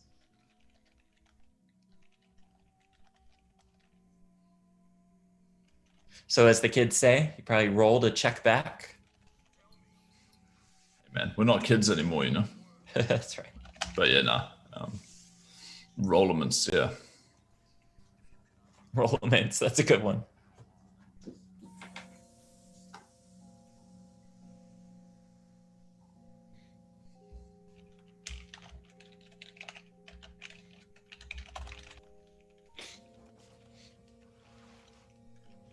Yeah, sorry, just firing off into the chat, just blasting off, saying hello, saying goodbye. Say hi. Saying everything, you know. I don't want to talk about like the chat too much while we watch this because I feel like it's distracting. But yeah, but I fun like to get overall acknowledging, the chat, getting in the mix. You do have to sift through the rubbish sometimes, you know. Of course, diamonds in the rough. They do exist, though, man.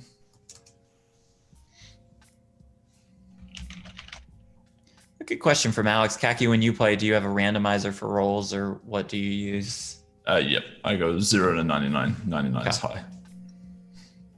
I like that more because then, you know, if it's 25, then it's 25 or better instead of like 25% being like, the top 75% being 26 or higher if you go 1 to 100. Yeah. No, okay. I see what you're saying.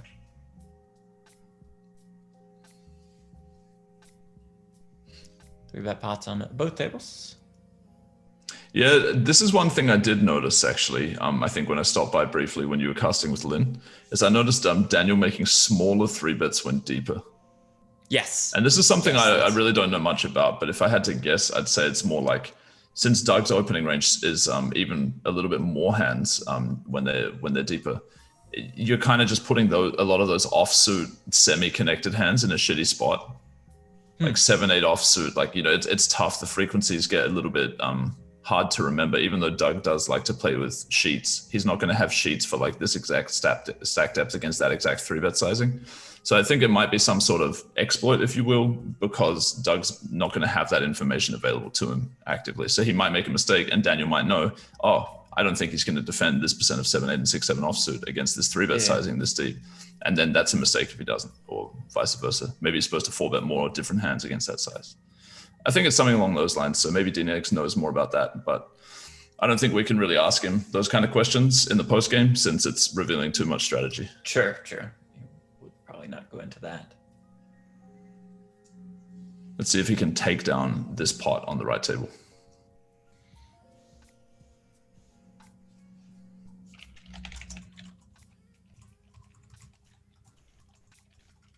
Let's check call.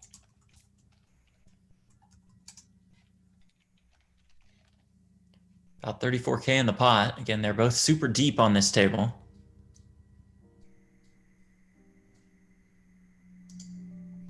Negreanu checks. Negreanu at aces. Polk checks back. Negreanu takes down about a 34K pot. All right, KakiTee, I'm going to take a 2-minute break real quick. I'm going to let you talk Bitcoin with our guy, Carlin. Does that sound good to you? Okay. Yes. Okay. All right, Carlin, jump on in there. Be back in a little bit.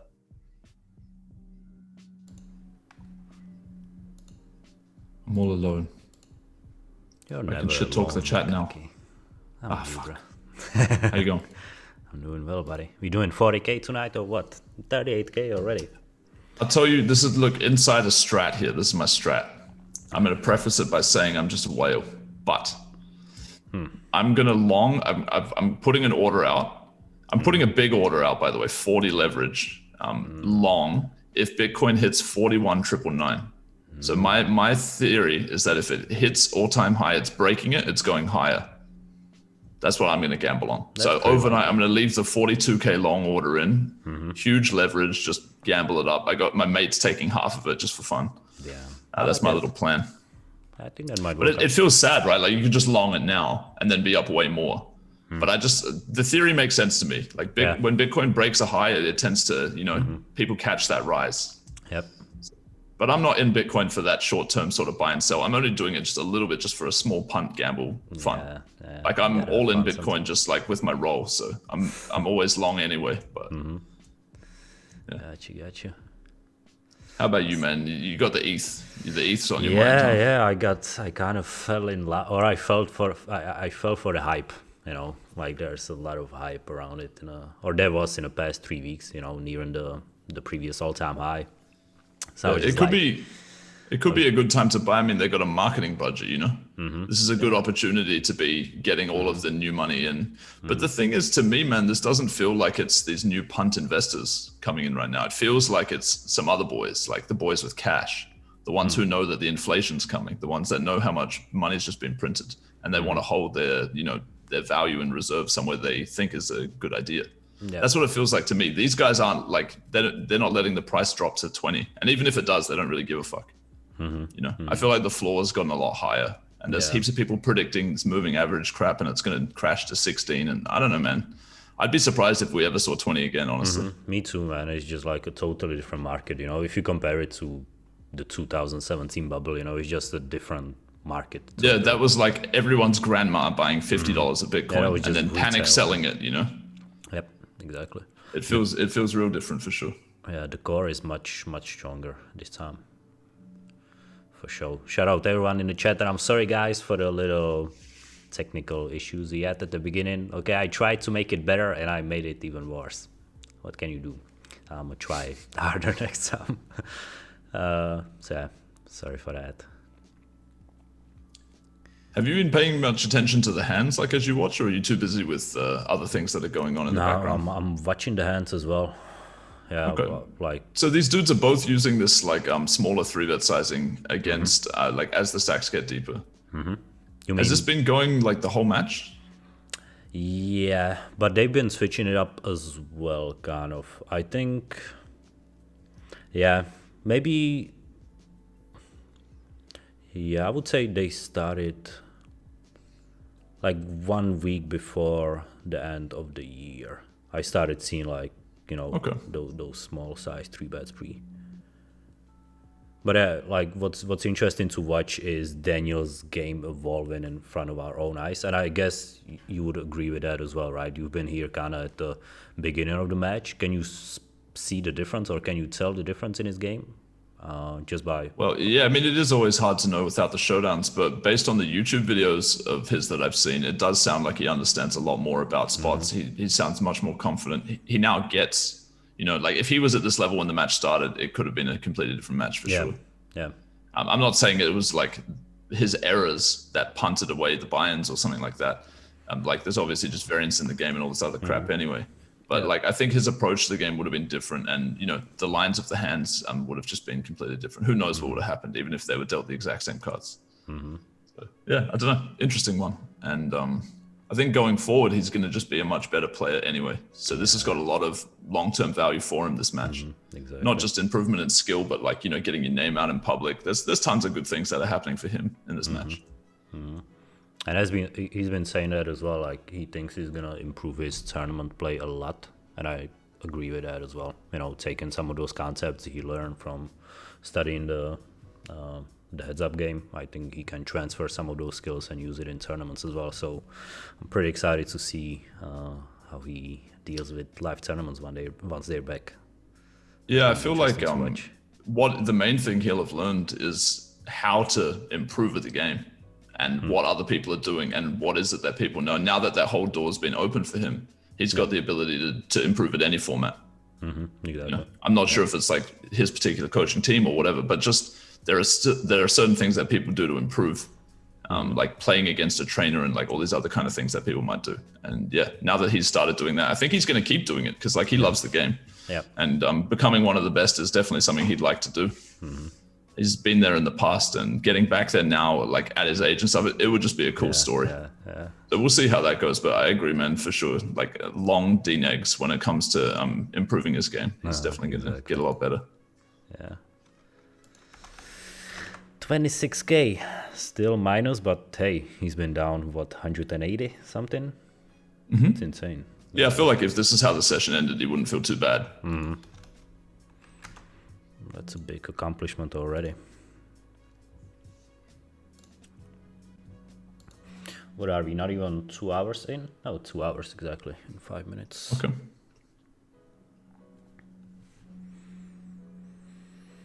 How's Austria? Yeah, not bad, man. Not bad. It's cold, bro. Like I went out the other night and it was just like cars were covered in snow. I was like, oh, fuck me. It's like we don't see that much in Australia or New Zealand or the Philippines, you know? It's not really a thing. Welcome to It's kind of cool. Yeah. It's snowing heavily right now as well. I hope my internet holds. Because it tends to like yeah, I drop guess that's and a shit thing. when it's raining. But no, it's a pretty cool place. It feels like I'm back to reality, like talking to some other like-minded people, you know, instead of just trying to like slowly explain what you think about something to somebody with a language barrier, which I was doing for about 2 years. So no, it's cool. Yeah, and are you in Vienna? Yep. Yeah. Yep. The capital. Yeah, and I know a few people around as well, which is nice. So just fucking around occasionally with the boys. How's the I working was out hoping. going? You said you're gonna. It could be better. I'm doing a few different projects right now. I don't want to go into exactly what they are, but one has to do with coins, you know. Coins. And yeah, a mate of mine, shout out to my mate in the chat who's working on this with me. I don't know, man. I've got pipe dreams, you know. Towers of cash just lined up behind me, you know. That's the mindset. Yeah. So we'll see how it goes, you know.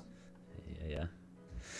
All right, I'm gonna let Jeff back in. I would like to stay here, Jeff, with you, but I messed up the scenes, so I can't switch to the 3-person scene. So we don't have a 3-person setting. yeah, I still need to fix the interview scene, so hopefully I can do that before Daniel arrives.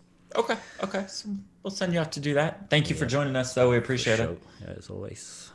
All right, there he goes. There goes Talk to you producer/director Carlin. Yeah. Scrooge McDuck. Yeah, that's exactly right. Got producer James running the show for us. Alex, Jeff, and Patrick splitting mod duties, statistician duties. There's Eric, a lot of our background replay work producer. in these shows, eh? I know. Yeah, there really are. Many there really moving is, I parts. should say. Yeah. A lot that goes into it. Thank God. I'd be hopeless at trying to pull this up and figuring it all out. You'd probably be good at it with the Twitch stream experience. I mean, I stream on Twitch too, but it takes me way too long to figure out the simplest things. No, but for this particular show, it's not a one-man job. Like there's so much stuff happening. Yeah. It's really well orchestrated, I'd say. They've got an efficient system. Although I feel like every time I've been on, there's always just been some random thing goes wrong. I don't know what it is. It's just funny. I just roll up. It's like, oh, well, whoops. Anyway. Yeah, you've run pretty bad. Yeah, played it bad. Eric, Honolulu, good afternoon, guys. It's happy hour in Honolulu. Aloha, go DNegs. Aloha, Eric. Thanks for stopping by.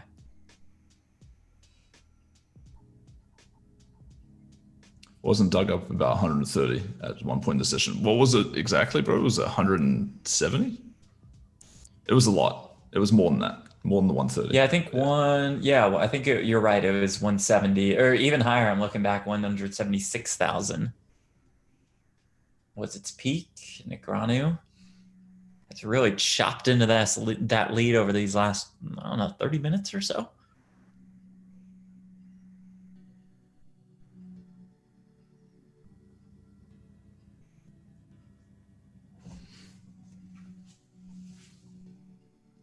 Nah, I'm not into stocks. I just don't know shit. I'm a fish. If I knew something, maybe I'd be in, but I don't, so I'm not. The biggest point Daniel was down was 176k this match. Buzbrudji says. I'm not pronouncing that right, but it's cool. It's all good. His name's Jeff. That works. It's easy. Terrence says, I love the fact that Jeff comes back from break pretending he didn't cry, thinking of his existence. Terrence has had some good troll lines over the last couple sessions. I respect Terrence. 7,500 is the bet from Doug on the turn. Second 3 and a third diamond. Bro, he's got to text like six different chicks, man. You can't just ignore them for a long time. You know, they take it personal. Yeah, that's certainly true. That could be the difference. That could end it. Like if you're talking with a girl at first and then, you know, conversation falls off, you hit them up like a week later instead of a day or two later. That might just be it. I might just do it. Might not respond. Ooh, producer Simon even in the chat says, good evening, lads. Good evening. We'll see Simon's work showcased on Saturday for the final table of the WSOP Winter Online Circuit Series main event. More than $1.2 million up top. Yoni Yokomainen, Joseph Chong at that final table. And Negreanu with 10s to take down a 24K pot on table number 1. Solid. Okay. He's getting close. I wonder if he's going to go for the I'm up 2K, quit 6 in a row, baby. One of these type of things, you know? Oh, yeah, I think it's possible. We had already both assumed it'd be a shorter session today. I mean, if you're down a bit and it's close and you could play a couple extra hands, you know, just to get across the line, it's tempting. Yeah. The all-green Hold'em manager, you know, just every session green. Some people like to go for it. How good would that feel, not only to have 6 in a row, but knowing that you made this massive comeback just within this one session? It's perfect, yeah. Jerome, or you could just not care, you know, that's the other option. Right. But when everyone's that's watching, also very possible. It's more of a thing. I think it's more of a thing, you know. Negreanu down a little less than 30K according to our latest numbers. Jerome, do you know if anyone else is going to take on Polk in a heads-up challenge? There's a lot of buzz about future heads-up challenges. I don't believe that any matches have been dictated or finalized, but I do expect to see some more heads-up challenges, maybe with Negreanu, maybe with Polk, maybe with Negreanu versus Polk.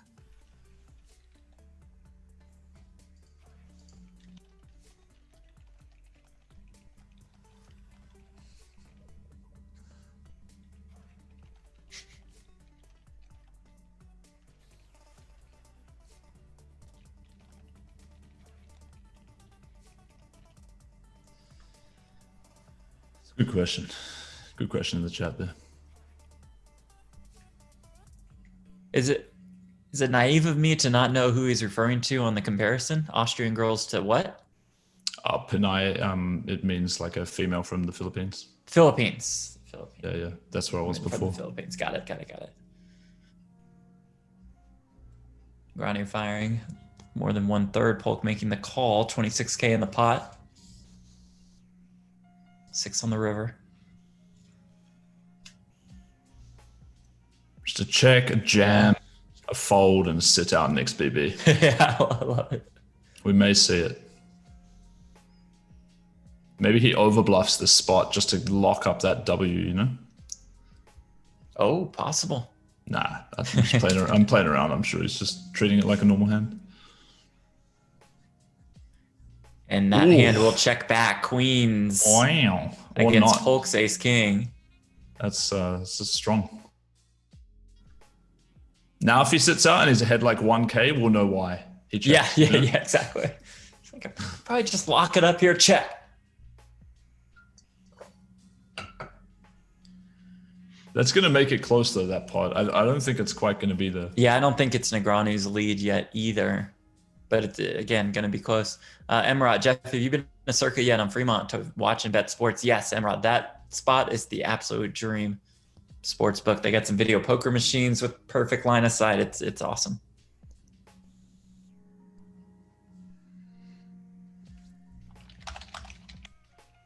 If you guys want to ask me like random personal questions that take a while to explain, like I can't really answer them here. Like I'm happy to read them. I can't really, it's just, they're too long, you know? Hit me up in my stream or something if you want. And I'll promote it for you. Twitch.tv/KakiTee. Nice, man. KakiTee. Thank you. No problem. I know it's hard for you to promote your own stuff, so I figured I'd jump in and That's all right. fire it off for you. I feel like if somebody likes you, they tend to figure it out anyway. That's true. It's pretty easy to figure out, right? It's not like that hard. if somebody wanted to follow you on Twitch, they could probably do it. But for the really lazy people out there, I got your back. Nice. I don't like to promote myself at all, but I mean, I will be on ESPN sure in the next couple months as World Series of Poker main event sideline reporter, but it's not something I like to promote. That's a good title, huh? Good emoji usage by Carlin. Yeah, it's good. It's good on the resume. Pot turn bet here. A less used size. I like a good pot bet. I once thought about making a weekly or monthly stream called Harry the Potter and just wearing like Ike Caxton glasses and only ever betting pot. Just always fire pot when you bet. Yeah. I like it. Pot or check. Ace 8 is good for Polk.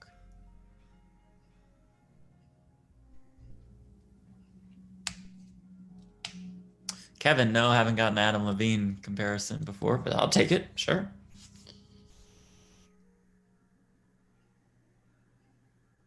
Terry, yeah, probably on ESPN the Ocho. That's a possibility. Which female reporter would you most like to, let's say, go on a date with?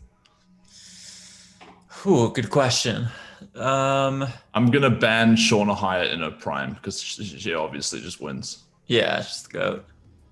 That is a good question. I mean, God, it's just so hard to not say Erin Andrews. Who's that? Yeah, I guess I'm gonna have to Google. I'm gonna have to Google. She's prominent in the States just because of her NFL side reporting and former college football sideline reporting. Okay. I also happen to think she does a fantastic job. All right. How do you spell?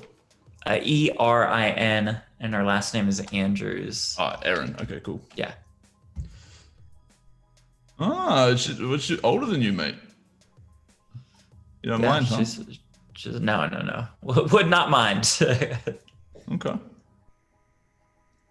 Oh, you know what? Can I change that? Can I change that? Her husband's looking like you probably can't compete with this dude. Yeah. You know? Like he's looking pretty solid over there. NHL guy, right? I don't know, some sort of tank with a fucking strong jaw, you know? I'm going to change mine. Okay. Not trying to get political, but she is a political reporter for CNN, Caitlin Collins. Oh, man, I was going poker reporter. Oh. Yeah. Just keep it kind of local, you know? Yes. But now you probably know them all, so right. Maybe you've already piped one or two of them, you know? You don't want to reveal. No, have not.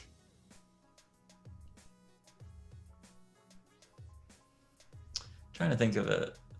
Amanda Negreanu, there she is. She says, obviously me. Obviously. But besides you and Shauna Hyatt.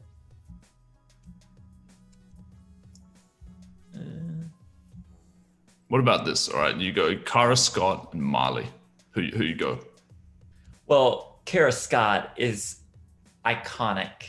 I think she just, you were saying earlier. You feel like you'd underperform with her due to the status. Well, I was just saying that, she's iconic. That's all I'm saying.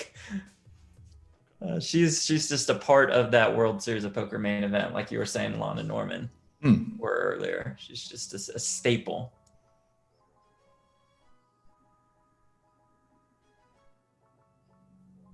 Marley's cool too.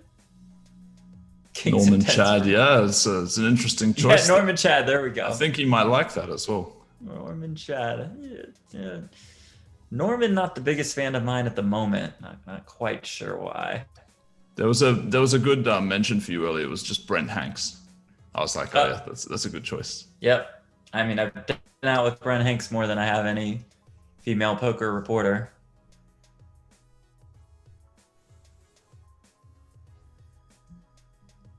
Amanda's watching here and there. Rocky's been sick all night. Sorry to hear that. Hope Rocky gets better. Hey Amanda, tell Daniel to quit winner so that I don't get blamed if he doesn't win 6 in a row. right. Kaki just needs a win. Doesn't have to be a huge win. Amanda, we were just saying, who would Jeff rather go on a date with? That was the question. Yeah, Kaki was implying the who's hottest, who would you rather go on a date with? I was more just focusing on how great they were in their job performance. The job performance? Yeah. Okay. Real dictator. The professional job performance. Right. Yeah, not sure if indeed. I'm surprised this guy even just started bluffing that straight away. Like, what a line. John says, Holly Rose, the goat of Sideline Reporters. She smacked me in the face with her mic once because I kept jumping in front of the camera. Good for Holly. Amanda will choose for me. Okay. I will let Amanda play wing woman and connect me with anybody in the poker world that she thinks is best. How about that? Did you catch that interesting sort of tweet that got people riled up? It was something about like some chick's got like some hot friends and she wants a poker boyfriend, but they're all losers. Oh, yeah, It was something like this. I saw that. It was kind of funny. And then someone went for the classic reverse. Like, hey, wait, what if I called all women in poker shit? You know, like, is that cool? Right, well I'm like, how does nobody get it? Like, you could always say that and they still never think of it. It's so sick. Yeah. But of course, this guy probably just, a few guys are like, yeah, this is right. And every chick just doesn't reply. Like, yeah. Anyway, shout out to that guy. What did Amanda think about that? I'm curious. Because I feel like as a female, I hate when other women do dumb shit that makes me like look like part of their squad, Yeah. That would piss me off. But that's just, I don't know. I don't really know what it's like to be a chick. And Amanda, I will send you what Kaki is referring to in case.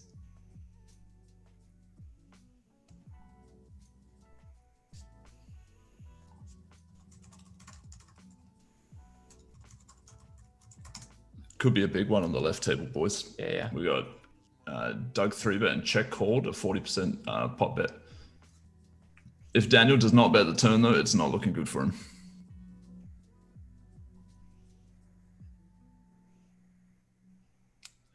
Oh, it's not looking good for him. Does not bet the turn.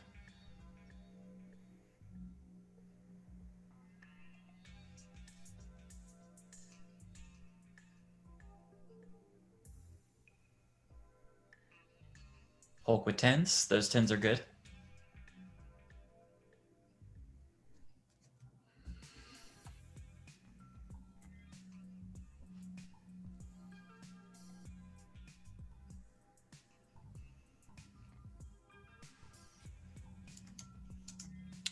What are my odds of just taking a piss, like in the middle of this? Is this acceptable? Yeah, you take a break. I've been drinking a little bit too much water, Take as much time as you need. Carlin will jump in. I mean, he probably doesn't like me as a Bitcoin partner as much. Carlin, if you're there, jump on in. If not, no problem. Lyman Cuervo, can you ask Kaki if he's had any good finishes in the main and have you? Well, while he's gone, I'll just say that, I did just so happen to finish 60th in the main in 2015. Made day 5 the day before. Not something I like to brag about, but since you brought it up, fine. DNegs, I sent you what Kaki was referring to.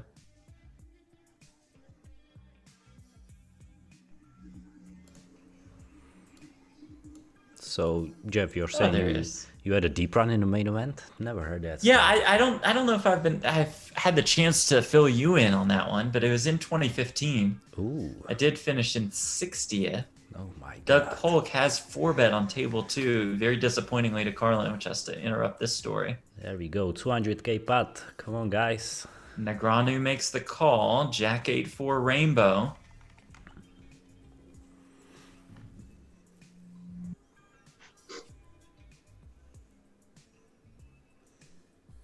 Negreanu checks. Meanwhile, Polk picks him off on table 1 for a 22k pot.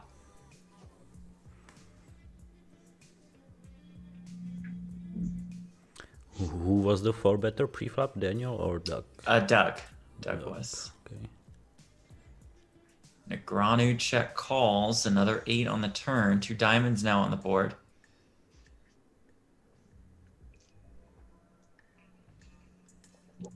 Ooh. Healthy pote. Negreanu checks.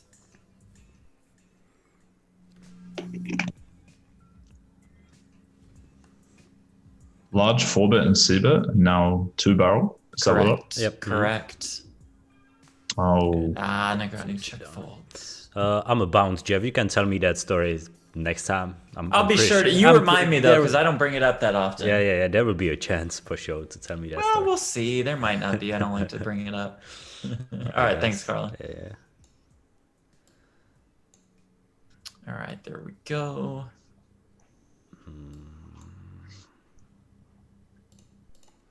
Beautiful. Good timing too. Is Just roll up for the end of the match. Yeah. Fuck. That means he didn't win. Maybe. I don't know if he's done. Okay. Might just be a quick break. Then might be jumping back into the mix. Amanda says, dude, I don't know. I think there are probably some great dudes, so I don't agree with, that tweet, Kaki, that you were discussing. I find some chicks to be just as gross. So whatever. Yeah. Yeah, Okay. certainly see that. I just think these kind of, I don't know. These are just such silly things to discuss, I agree.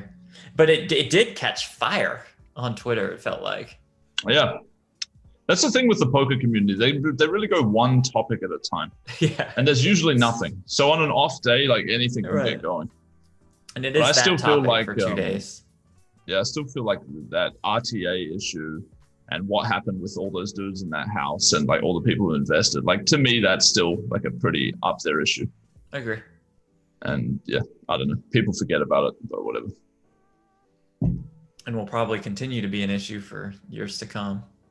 No, I think that like sites are aware and trying to do what they can. It's more Sure. like for that specific situation and the people involved, there should just be, I don't know, there should be more punishment probably. But whatever. Hey, you're right. They're still cooking. Still going strong. Did Amanda say anything about booking the win? I was curious. She did say she would blame you if Negreanu did lose the session. Fuck. Okay. I'll tell him when to call the river, right? I'll say that he should The call. pressure is on. And then we'll win a stack. But yeah, I mean, if he stacks Doug on either table or doubles through Doug on the right or stacks him on the left, that'll probably put him over the hill, I would guess. So it could happen at any point. What's up, Pappy Ski? Thanks for being here. Thanks for the advice, Jeremy. Amanda says, I'm lucky I found a good one. I've had my share of bad ones in life.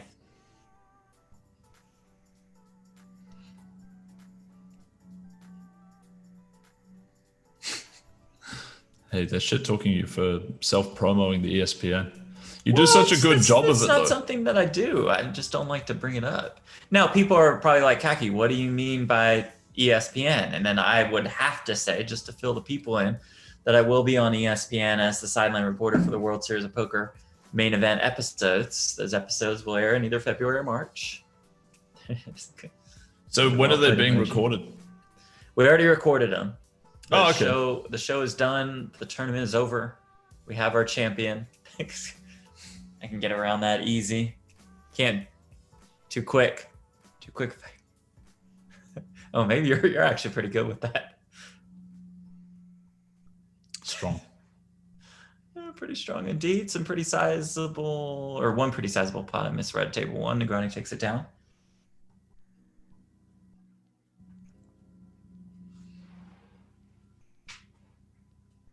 Do we know anything about that World Series event? Like, can you talk about it, or is it like waiting for? Oh TV yeah, type it's of- not like I Like, mean, who'd you spoiler interview, alert, for if you got example? if you guys don't know and want to wait a couple months for, those ESPN episodes. So it was heads up for the title of 2020 World just the heads Champion. up match. That's what you're discussing, not like the final table. Like, Well, for I did the people, U.S. that's final table sideline reporting also. So that was won by one Joseph Hebert out of Louisiana. And then he took on Damian Salas. Heads up for a milli for the bracelet for the title of world champion. They played a long heads up match, man. By the end of it, there were 20 bigs on the table. Just 20 bigs on the table total. It wasn't even that much of a turbo setup. What did they start with? They started with 500 bigs each at 20-minute levels. Jesus. Okay. Yeah. It's a long one, yeah. 5.5 hours. I would think, and kind of like this, we don't get to see the cards. I would think they both played a little bit too tight, but so there's a lot of pre-flop folding. In weird spots, like where you probably aren't, like there's an all-in for 3.5 bigs and a fold a couple times, I think, which, I mean, deuce 3. Yeah, every time. No good. 22K in the pot on table 1. King, Jack, 10, deuce.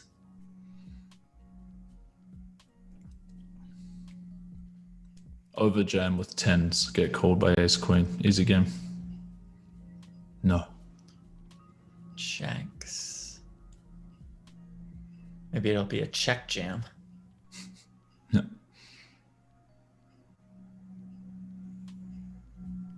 Ooh. Here's the over bet. It's from Doug Polk. Ours 1.5x pot. This is an underbluffed spot if Daniel shoves on it. Negreanu calls quickly ace queen for Doug Polk for an $88,000 pot. You think that quick call meant a king ball for Negreanu? Yeah, it's very likely to have been a cooler. Yeah. Ouch. Well, that one will sting a little bit. Yeah, it's one of those sessions where you're down a bunch and then you like almost get even and you briefly consider quitting. You're like, fuck it, I'll just like win the last little bit and then get over the hill and then back into the toilet, Yeah, that little stretch at the end is sometimes the hardest. But we could still see the 200K pot on the right table, Still plenty deep there. Philip Motzinger says, nope, he had Queen Jack. Amanda, why don't you go ask him what he had? I reckon he had a king. I reckon he had a king, Philip, all right? I'm not saying he doesn't find the call eventually with Queen Jack, but I think he would have just tanked. He would have tanked a little bit more. I agree with that. Negreanu now down about $110,000.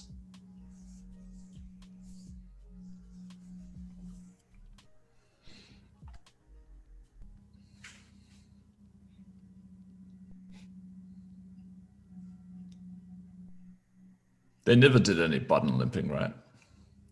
Haven't seen one button limp. Sweet. Perfect. It has not existed in their arsenals. Give it 5 min, says Amanda. Yeah, just let it chill out a bit. No, I was only playing anyway. There's tens full for Negreanu. Yeah, that was an interesting one. A small turn bet, Doug raised it. And then I didn't actually see what happened on the river, but probably a check raise. I don't think Daniel would have randomly led there. Maybe he did lead actually, because the pot wasn't that big. If he check raised, I would have imagined a bigger pot. Yeah, I think he did lead. Might have pot led the river. An odd line if that's what he went for. Calvin says one more big pot. This match is out of reach for Daniel. Well, there's still, 9,000-ish hands left. Still a ways to go, it feels like. Oh, he led small on river, says the Danish Solskjaer. Yeah, that's a strange one. Could be interesting, but it's just like because he doesn't have that many hizzies, it makes it kind of weird to lead there. But yeah, tough one. Probably actually a good play sometimes. Yeah, it's a complicated spot if you're going to be leading a river like that for a small size. Turn over bet on table 2, Negreanu folds. John says, no chance for DNegs to rally from 600K down with only 9,000 hands left. It's pretty much over. It's all about keeping it competitive. Now, all right, John, come on. There is a chance. So what's it, 9,000 hands left, right? Yeah. Okay. Down about do some 15 buy-ins. And he's down about 600 right now? Do you know? Yes.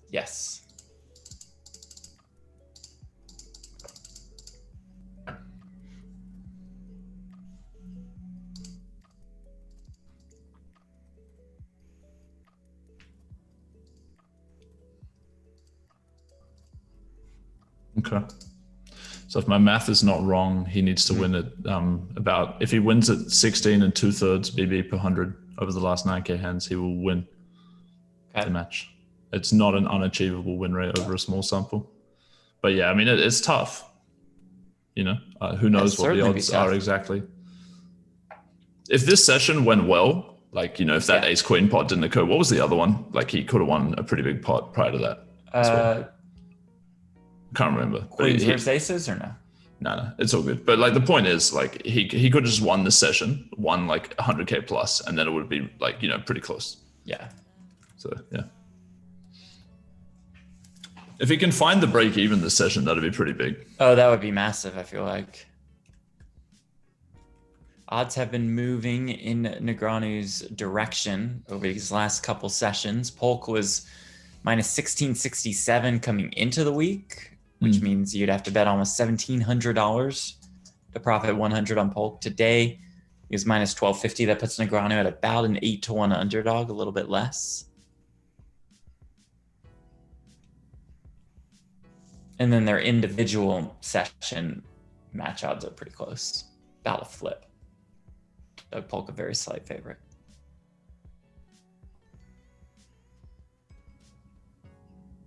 Do you like Doug Polk, Jeff?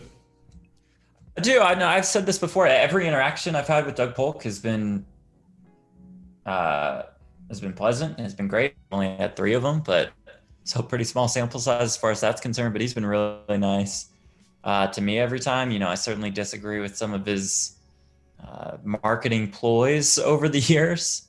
I think he's great on camera. I think he's very talented, and of course, think he's a hell of a poker player. How about you? That answer seemed too politically correct. It was honest. Whatever, man. If that's what you think, yeah, it's all good. I don't judge it. No, I mean, I don't really know him, but he just seems like a fake piece of shit to me. Yeah.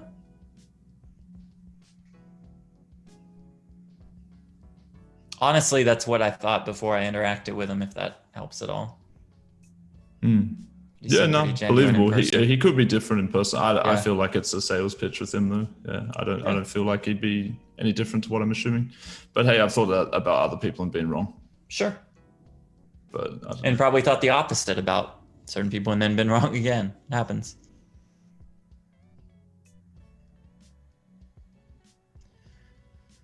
Dapper Dave asks us if we think Doug has made any adjustments from the 5 losing session. I don't know. I wouldn't be smart enough to figure that out, even if he did. No, I think he's just playing his game, man. I think he's trying to improve, I guess. Like, he'll be studying in between sessions, but I don't think much difference will be occurring.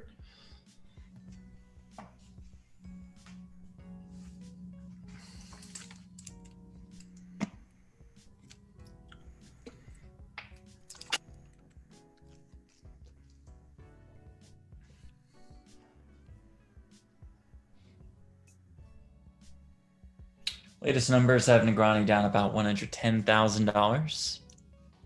Coffee.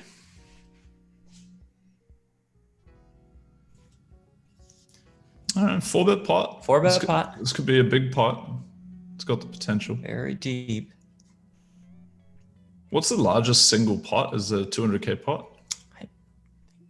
I think a little less than 200K, but somebody in the chat can let us know for sure.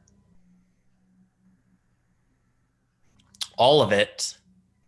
Wow, he's going to rim ram here. It's very powerful. Negreanu doesn't have it. Strong. Oof. Ace Kong. A sizable one.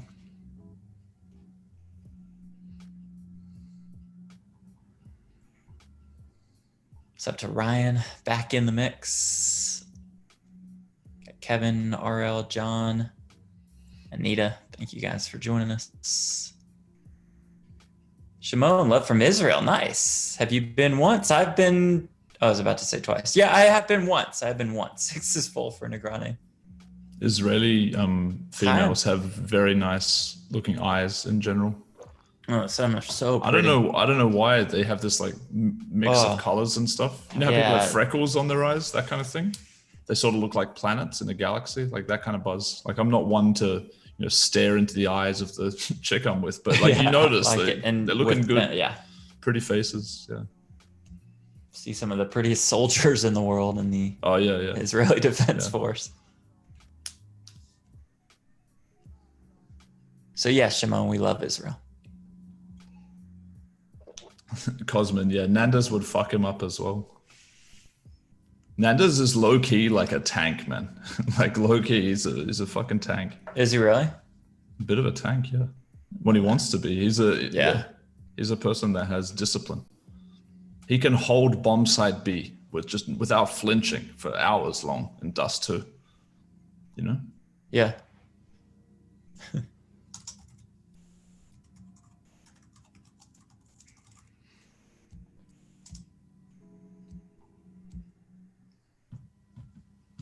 Small pot for Polk on the left.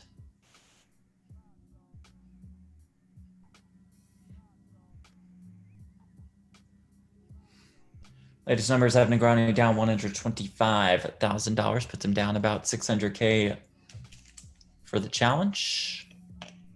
If you have not checked out GG and you do not live in the United States of America like I do, you can choose your deposit bonus, $100 in free tournament tickets or 100% match up to $600 in January. GG giving away $7 million. Just giving it away. 40K a day to the Russian Cash Daily leaderboard, 20K a day spinning gold to hold on the Omaha leaderboards. We got the 30K bad beat free roll, the GG care free roll, and $2 million to all in or fold prizes.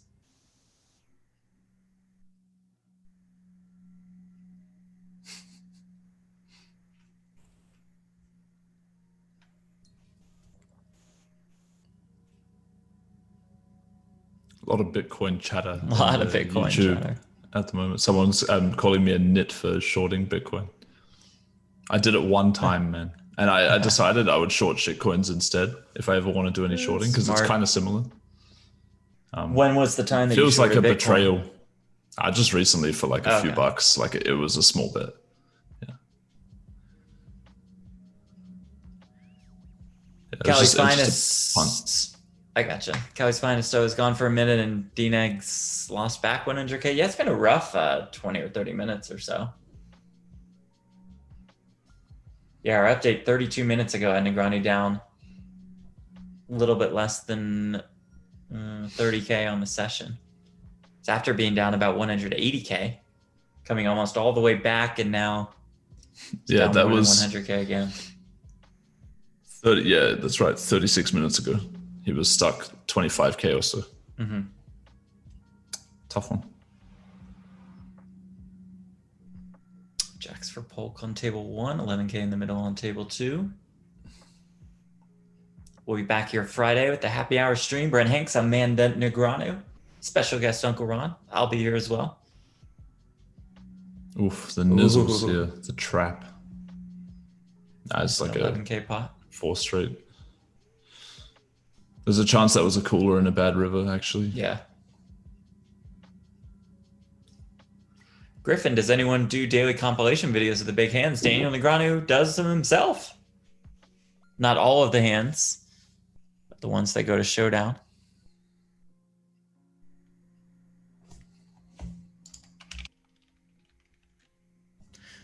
Dave says, Kaki banned me on Twitch while he was streaming. Do you guys want to sort this out now? Can we come to an agreement?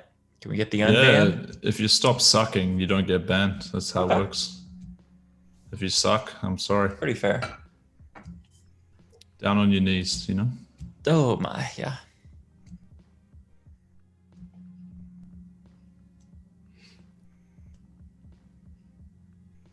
Polk, at this point, the closest one to getting 200K in a stack. He's got 146K on table 2.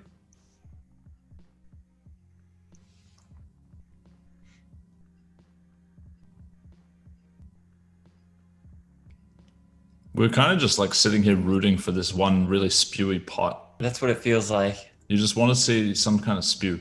Yeah, you want to see blast off. As long as it's all in for towers, it's good. Yeah. Anything can happen. It could be on table 2. I mean, table 1 now too. Negreanu has more than 150 big blinds. Polk leads small on table 2.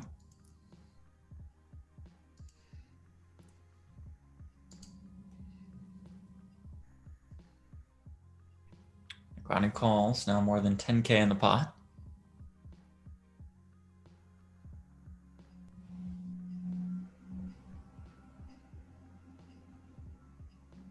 Pot size lead from Polk. Negreanu folds. David says, Jeff, why don't you take a day off on Friday? You know, thanks. Thanks for that offer. I think you're stuck with me, though.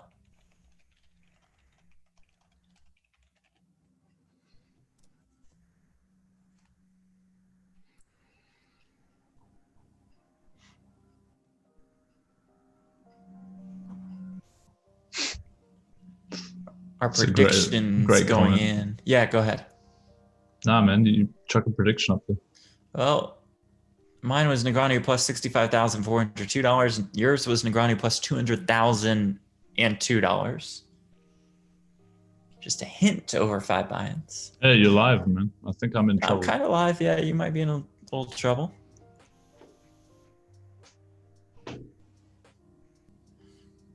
Dan says you need to get into the voiceover business for TV and movies. I could see that. Chuckle. I could see that. Yeah, if you want like a stapler to be an actor in a film, you know, I feel like I could really cover that role. If you want like a talking lamp, you know, I think I can get it done. I think a lot of people think I'm like super negative and shit, but it's just I've got a poker face, boys. You know, I'm a poker player, got a poker face. You just can't tell. Some shit just cracks me up, you know? Yeah. I'm a very emotional creature. I just don't expose it all the time. There's one of those big river raises from Negreanu. Oh, I like it. I like the big boy. He's brought that out a lot more over these last couple weeks. Doug hasn't been calling him and much. Polk rips jamming over this one. Wow, strong. The funny thing about this play is it's more likely that Daniel has value when he makes a large check raise like this and Doug jams, because a lot of his bluffs would contain like an ace of clubs, for example. So if he has a flush, I don't think he'll fold it. Is it a cooler? That's the question.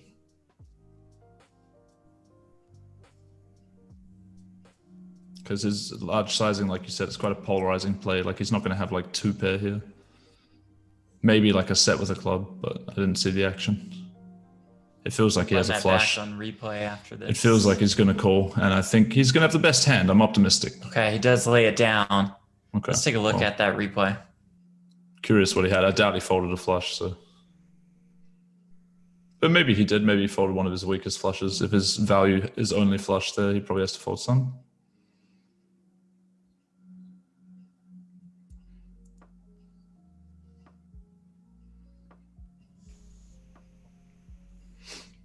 This pot's so small before the river. The action escalated quickly.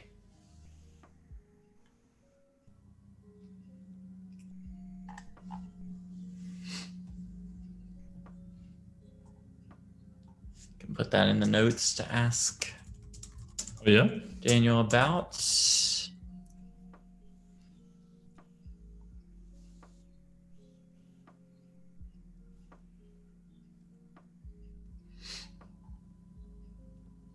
Yeah, it was an interesting one. I mean, it felt like he had something he could call with, you know? Yeah. And when you're bluffing in those spots, you tend to just have a blocker and a piece of shit, you know? So you're not calling with those. And then folding a flush is like, that's strong. So, yeah, don't know. But if his value range is only flush and, you know, he doesn't have to call with all of them.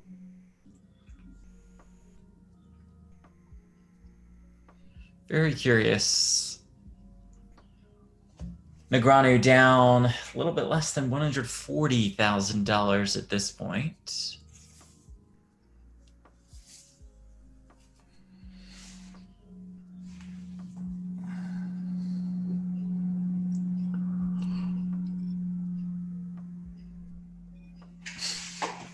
Small pot for DNegs on table 2.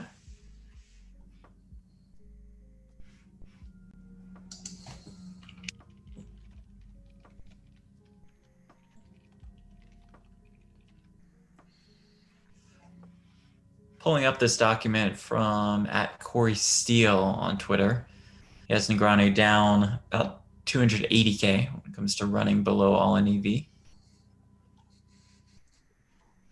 Oh, man.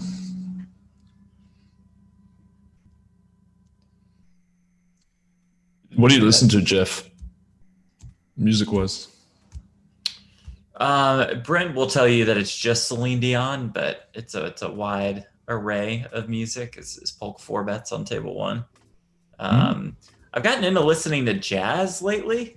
Okay. While playing poker, but I think part of that's because that's the only decent channel on the new like Twitch soundtrack thing. You going DCMA paranoia, I'm man? trying. Yeah. All right. Ooh, what's this? Back. What is this? This could be a misclick. Yeah. It Daniel Negreanu does like to rep Negreanu misclicks. has kings versus the ace king of hearts. Will the kings hold? Looking to dodge an ace or a 5, and Negreanu does dodge the ace. He does dodge the 5. Funny hand, man. For those of you who followed Daniel's career, there are a few different pots where there is a misclick. Sometimes it's a real misclick. Sometimes it's not a real misclick. I'm not sure what to think about this one. I'll say this here has a balanced range when it comes to misclicking. Okay. It certainly looked like this one was a fake misclick, but you never know, man. You got to protect yourself if you're a misclicker. You have to have the nuts sometimes. You have to be balanced. Thomas is back in the game. Yeah, indeed. Picked up about 50K on that one. What does that put the numbers? I mean, it's not that good, really, is it? I think it puts Negreanu down. It's down about 90K. 100 still. 90, yeah. Yeah, I think so. 84 is the latest. 84,000. But down to 2 buy-ins. Yeah, Carlincho didn't have a emote ready for the fake misclick. Yeah, what are you going to use? I don't even know what a good one is for that. I'm so good emote maybe would be good. The splash. Oh, there we go. dance, I like that one. Yeah, the dancing. Beautiful. In the suit. Okay, that works. Kings. If you don't know what that is, man, that pops up when somebody gets stacked in like a large pot in a cash game or in maybe in 20s too. I'm not sure, but I play cash, so in a large pot in a cash game, that'll pop up. And it's just after some dudes like wiped you out for like 200 BB stack or something. So that'll pop up automatically. It's not like a player activates that one. It's like just to add a little salt in the wound, you know, you get some sort of chubby Daniel Negreanu coming in and flashing like the 10-4 suited that just like made a full house against you, you know? Just super needle. It's a good one. That was something I wanted to ask him, but then they just never got me back on the stream, and now it's been like a month or 2, or I don't even know. I was thinking about asking him about the splash dance, but you know, I don't know. Yeah, I guess don't think there you go. He probably hasn't played on GG since they put that one on. Since then, but I'm sure he knows about it. Right, for sure. But yeah, there was a couple of interesting ones live. Some sort of young online player was like pretty tilted at what happened. I don't know if you know this, but basically this young dude, he like just ripped, I think it was King Jack suited or King Queen off or something like that over Daniel's like massive button open. But it was like a fake misclick with Ace King. Oh, okay. And anyway, I don't know if I know this. It was a high buy-in tourney, I'm pretty sure, like a big boy, like 100K or 300K or some shit like that. Okay. And maybe I'm wrong, but it was a big tourney, I think. And yeah, the dude was steamed up. It might have been Zugwat who was the guy, actually. I can't remember though. Have you been watching any of high stakes poker? Yeah. Okay. Any thoughts so far? It feels a bit different. It doesn't have that same feeling. Sure. It's a little unfortunate in that way. But I mean, it's a good game. It's an entertaining game. But like, it's not Ellie and Sammy and just, it's not like in that little casino. It felt so different, man. That was like when you're a kid with a dream, when you're that guy and you're coming up, you're imagining that that's what it's like. Right. You want to get there. That's where Ivy is, that's where the stacks of cash are. Yeah. And now Ivy's just kind of like a different dude. Like everything's changed. It's all about networking and just being some sort of random straddling, chatting whale who's friends with this guy and shit. I don't know. It's just not the same. And Dwan's a different dude now too.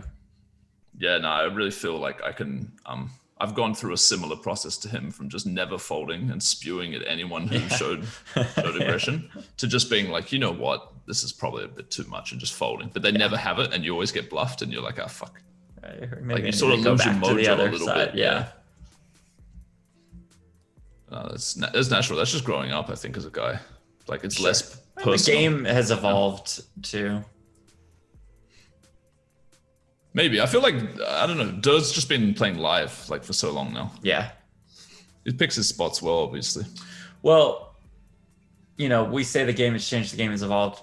Kind of teased this with Lynn on Monday, but she's in a wild hand that takes place tonight on Poker Go, on High Stakes Poker, where this Don't hand spoil, will I'm gonna remind watch you. it. No, I won't. This hand will remind you of old school High Stakes Poker. I'll say that. Okay, cool. It's definitely a hand. I mean, I like the Solomon dude. Like he's good. Oh, I love him. Like you could put him on any season, and it would make the show better. Any cash game that he gets in is fantastic as far as entertainment purposes are concerned. Yeah, he seems cool. 4-bet from Negreanu on table 1.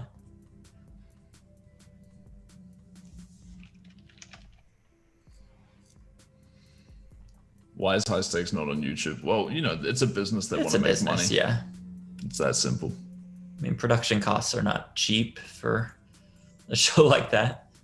And yeah, we want to profit a little bit off it too. 8-3-7, 2 hearts in the 4-bet pot on table 1. Victor, you can watch the new High Stakes Poker on Poker Go.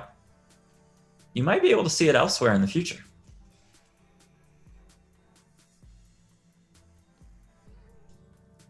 I'll say this though, like Poker Go, I actually like these other random games. There's one called the Bratty Bunch, but there was a different one. It was like someone else's home game or something. It's also just like a high stakes cash game. It's like a Rob's home carnival. game.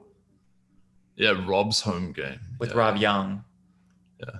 Party poker partner. And that game, Solomon was in that game. And that game was insane. Yep. Some of it was. Now 32K in the middle. It's going to be a big boy. It's got the potential for it. It could be 130K pot, 140K pot. Ooh.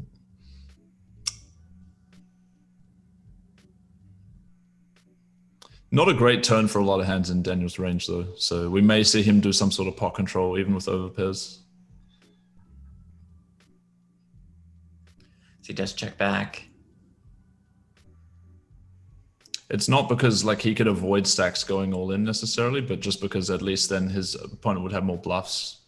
You know, if he gets the river with some better hands to call down. So some people will check back strong hands on the turn here. That's all I'm really talking about. Polk leading for 9,700. Will Daniel jam? He tends not to go for these thinner shoves on the river. Does call here, and Polk's jacks are good for a 52K pot. Interesting sizing choice by Doug. Probably not. Pretty good one. Yeah, pretty good one. Do people see this, Jeff? Like, how much Bitcoin do you have? There's a couple of questions in the chat so far. Yeah, I get a lot. And then I always say zero because question. A former World Series of Poker main event champion told me to sell it. And, you know, I'm an idiot when it comes to Bitcoin. So I just listen to anybody. And he got to me and I sold it a while ago. Good game. Okay. Just tapped the table and bowed out. So I'm willing to admit that to any of those questions. But I see what you're saying. Yeah. Right. It is a sad story, though, I will note.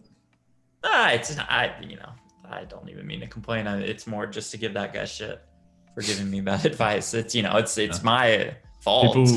People like to tell other people what to do because it just validates themselves, you know? They're all about just walking around thinking they know something about nothing or whatever. Sure.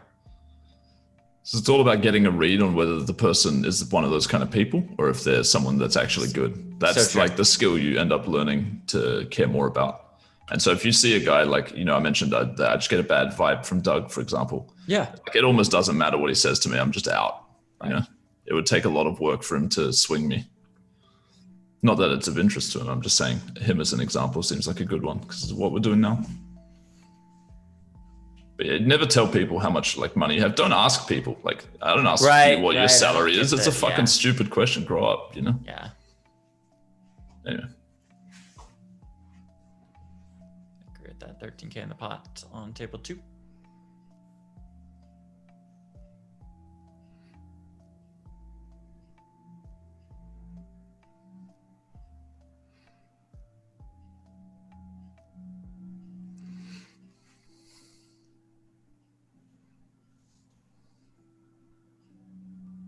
Bob says the stats scrolling along the bottom are so slow. I mean, we can ramp up the speed on that one, Bob, if you want. I know. I don't think you want them to go too complain about the fast. stats.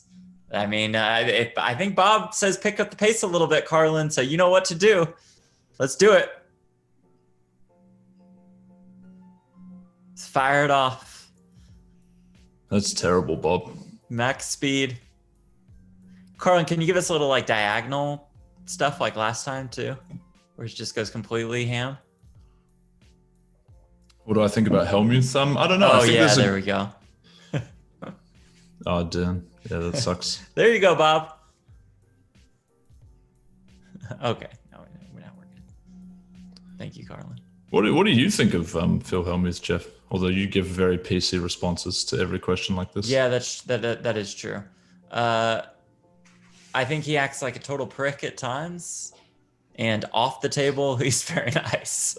Yeah, I feel like there's a good chance that he's just a good dude. And, you know, he realizes that playing into that part of himself is just good for his brand and his business and his family and all this crap. And he obviously feels it too. Like, you know, it's not completely an act or whatever. But I think you notice with him, with Tony G, like they do push it a little bit far. And sometimes you can notice it's not natural. They're just doing it extra. But it comes from a place that's true. I think. Right. I mean, he does have a genuine passion for poker tournaments and like wants to have the best poker resume in the world and wants to be on top of the world. Yeah. When it comes to World Series of Poker bracelets, and it does mean a ton to him. Yeah, but it means nothing to everyone else. Right. So it looks a little out of place. I mean, but that's him, right? Like he's got his thing, he cares about it, and like for anyone else, I mean, what a fun guy to stack. You know? Oh yeah, you really break the man. You finish him off. His legs are gone. You took like 10 BB off this guy. It's like his life is over. You know, it's brutal. So he's a fun opponent, and that would get him into any game anywhere. Plus, you know, his plays, let's say, what's it called? Like unconventional. Yeah, unconventional. That's the right word. Yeah, I think so.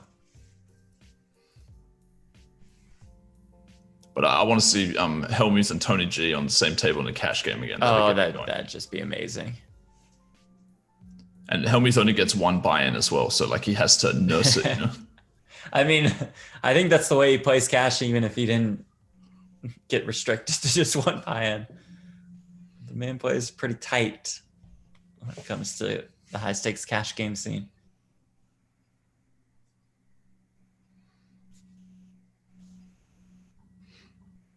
Was Helmuth nice at the wedding? You know, at the Negreanu's wedding that I just so happened to attend, when I sat next to 15-time World Series of Poker bracelet winner Phil Helmuth, he was extremely nice.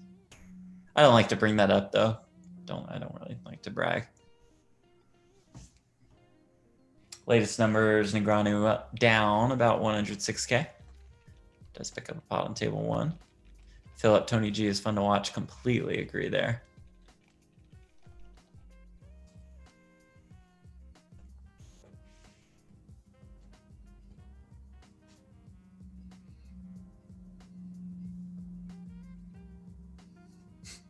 What surprises me is when people don't like Tony G. Like you see someone that I hate this guy. He's the nuts, man. He's the straight up fucking nizzles. Yeah.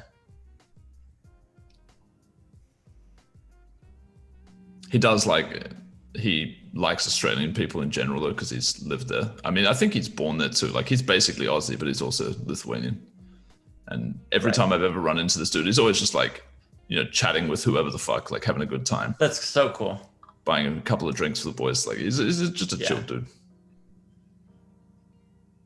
His political career was in Lithuania, yes? Yep.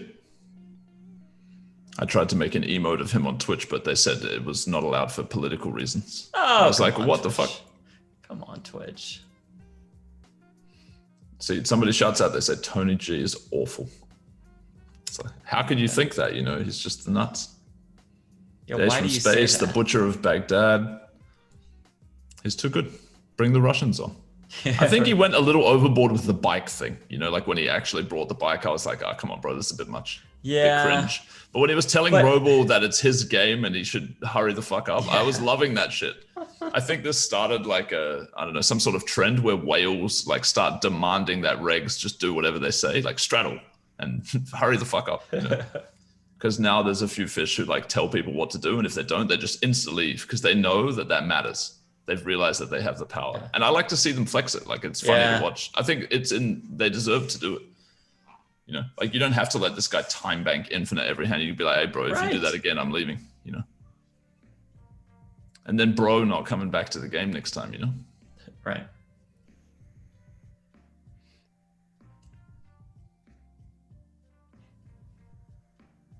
Yeah, the on your bike stuff. I mean, with what I've heard about Ralph Perry in the past, I'm totally fine with it. Oh, okay. Well, I don't think he did it for that reason. I think he just did it because he thought it was funny. Right. I agree. Probably didn't like him or whatever. But yeah. Ooh, 3's full for Negreanu.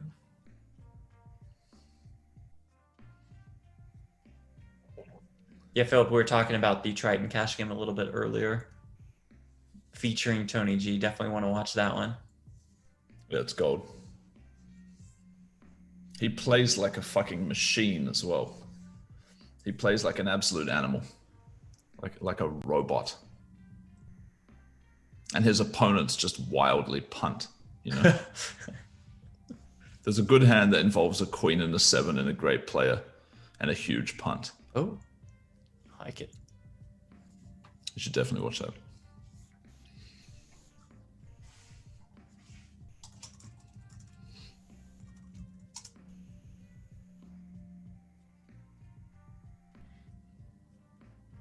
So we're about to hit the 3-hour mark, which is a longer session than either of us predicted. What's up, Chase? Thanks for being here. What's up, Thomas? Little brother. Chase Platt or Piat? Piat. Close enough. Yeah, the Nikita hand. Badziakuski, the milkman? The Milkman? Is that his name? That's the Brent Hanks nickname for Nikita. Okay. I don't like it. I just like Nikita. He's good, man. The Fish 2013. Fish. Yeah, Fish. Do you think he's recognizable enough just by his name? Like you don't need a nickname for... Yeah, I say so. Yeah. He played a hand at very high stakes that I ran a sim on, and it was like a whack hand where he donks half pot on the river with like... he had like middle and bottom pair on like some weird board where a straight and a flush are possible. I was just like, man, this is a fucking ridiculous hand, you know?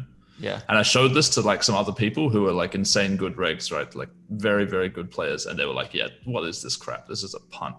And then like I ran a sim and it was like GTO as fuck. I was like, oh, fuck me. You know, like this guy's good. Wow.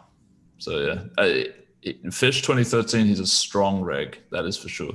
Yeah. But yeah, in this hand and against Tony G, he punts it away. And Tony G plays it like a fucking robot. Oh, that's amazing. Okay. It's cool. It's just a great moment. Yeah. It's a great hand.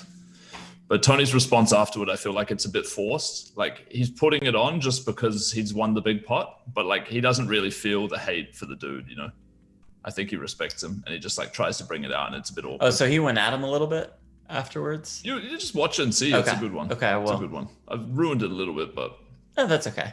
It almost makes me more looking forward to it. Yeah, Nikita, good player. Thoughts on Luke Schwartz? I like him. It seems good. He seems funny. There's some crack up interview where he talks about, I don't know, man. It's like something bankroll challenge $1 to $100. Like, I don't know. It's just the phrasing and the execution of it was funny as fuck. I think he's crack up.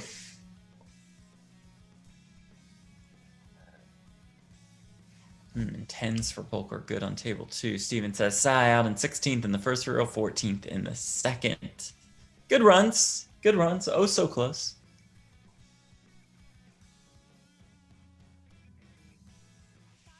I think you can see it on YouTube, the hand I'm talking about. If you just Google like Triton Cash Game, Tony G, Nikita, or something like that. Like you'll find it. It won't take you that long.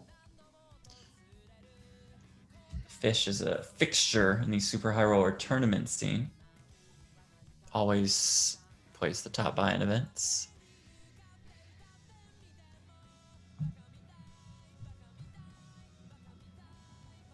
Stanky, thoughts on Tony G saying he didn't look at his cards in the big game versus Phil? He did, and they got it in, and he had ace king. Yeah, and Phil had what, ace jack or ace 10 or something? I think yeah, it's really weak of Helmuth to like call with that as his excuse, you know?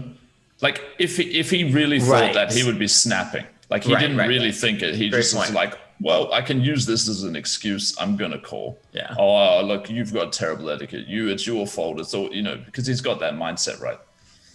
Anyway, so I think it was more like that. And plus, like, he probably doesn't want to lose to Tony. Like, Tony's probably his least favorite person to lose to at that table. I'm sure. So it adds into it. But yeah, I think he used it as an excuse. I think whatever, you know, Tony can do whatever the fuck he wants. He's a punting whale. Like, he's straddling, he's playing blind, he's betting blind. Like, if this guy's on your table, you're doing whatever he says. You're bringing him a drink, you know, you're asking him how his day was and shit. So, yeah. Right. And he was like, you didn't look. And Phil, or I didn't look. And Phil's like, you didn't? It's like, nope. And that was it. That was their whole conversation on the matter. And Phil, to your point, was just like, yeah, okay, whatever. You can use that.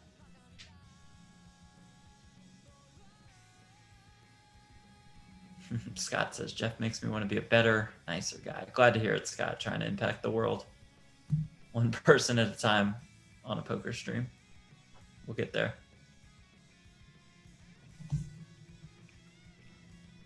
Dum Dum, just to give you shit or what? I don't know, man. He's probably giving a few people shit, you know? Yeah. That's what happens when you suck, you know? You compare yourself to other people in some sort of fantasy land where you're not inferior to them, and then you tell them about it and expect them to care and not just laugh at you. But yeah, I mean, I'd recommend just doing something else, but hey, it's his life. Yeah. Connor, we talked a little bit about Harden to the Nets earlier. It's quite the team to coach, quite the range of personalities with KD and with Harden and with Kyrie. I mean, it would be just interesting to see the games. Yeah. Like, I think there's a chance they start off like hot. Like, they're going to be trying super fucking hard. That's like, true. They know if they lose, it looks real bad. So I don't know how it'll work. I think they'll just kind of take turns. KD will never really be the ball handler ever. Right. Maybe in transition, like he'll get something going, but he'll be looking for alley-oops. He'll be spotting up, focusing more on defense, if I had to guess, and giving them just a chance to do whatever. Yeah, the Harden and KD pick and rolls, that'll be pretty lethal. Does it make Brooklyn more I wonder what Nash thinks about it. He probably hates this trade. I bet Nash hates it. Yeah. What were you saying, sir? Are they going to be a more boring watch, Brooklyn? Because they'll be exciting because there's so much like drama associated with every decision. Yeah, that's true. DNegs gets to call a bluff there on the left table. Not bad. Speaking of Rob, we mentioned Rob's home game earlier. Rob in the chat. Say, Jeff, Tony G is no whale. Hey, Rob, man, like about a year ago, I tried getting in touch with you through your assistant. This new format that they have on GG right now, I was trying to get it to go on Party, basically a similar version. The flipping goes, Rob. Your assistant never replied. And here we are, mate. GG's taking all the market share. I'm just rubbing it in a bit, but yeah, I don't know. We'll see how it goes, man. Anyway, maybe next time, bro. Rob, have you been able to catch Rick Solomon on High Stakes Poker? Curious as to your thoughts. Although those thoughts on Rick probably haven't changed. You've played with Rick. You don't probably expect anything different. No, it's not about Nash hating just having a player like James Harden. It's about... I think he would not like him having him either, though. Like, they're very different personality types. He's already got a Kyrie. Like, well, that's what I'm saying. It's tough too. This person, now he's got two Kyries. KD's not a treat to deal with 100%. I think KD's probably chilled though. Like, he don't say much. I bet he's chill for the most part, but he can come across as a little distant. He and Draymond got into it plenty. Nash is a sick reg though, you know. KD's got respect for sick regs. Like, KD watches tons of games and stuff. I could see that. I don't think he's a problem for Nash at all. Yeah, great point. Whereas Kyrie, you know, he's got the flat earth thing going. Harden thinks he's like the best player ever and shit, so it's tough. The deal with Kyrie now with, you know, just taking some time and then going out to party and not wearing a mask. It's just supposedly like upset with the Nets for not bringing him in on the coach hiring process. I don't know. It's a little out there. Saying he will not talk to pawns when it comes to media obligation. Yeah, he's really living that fantasy land, you know? Yeah, he's a little bit out there.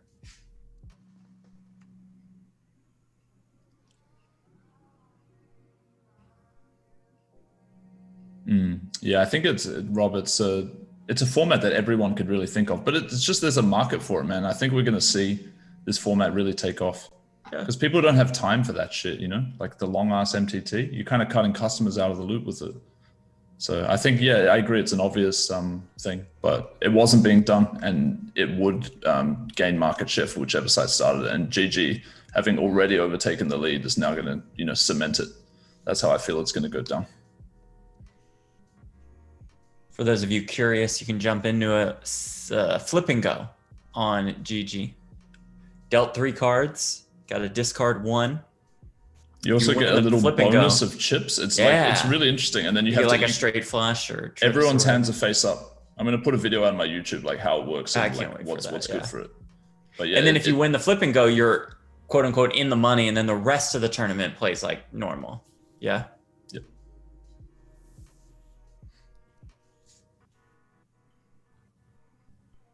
Rob says party's slow on tech, GG is quick. Yeah, we've seen that.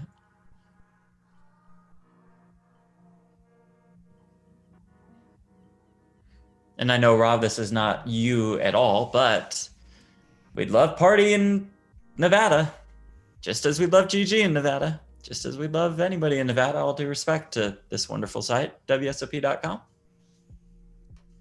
A couple more operators couldn't hurt.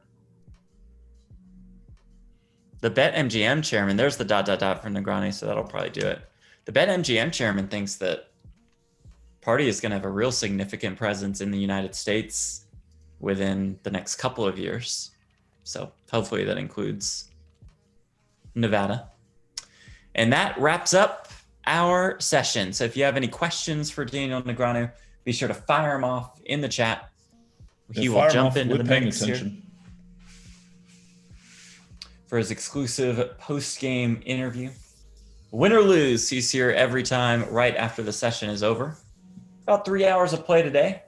Negreanu down about 2.5 buy-ins or so.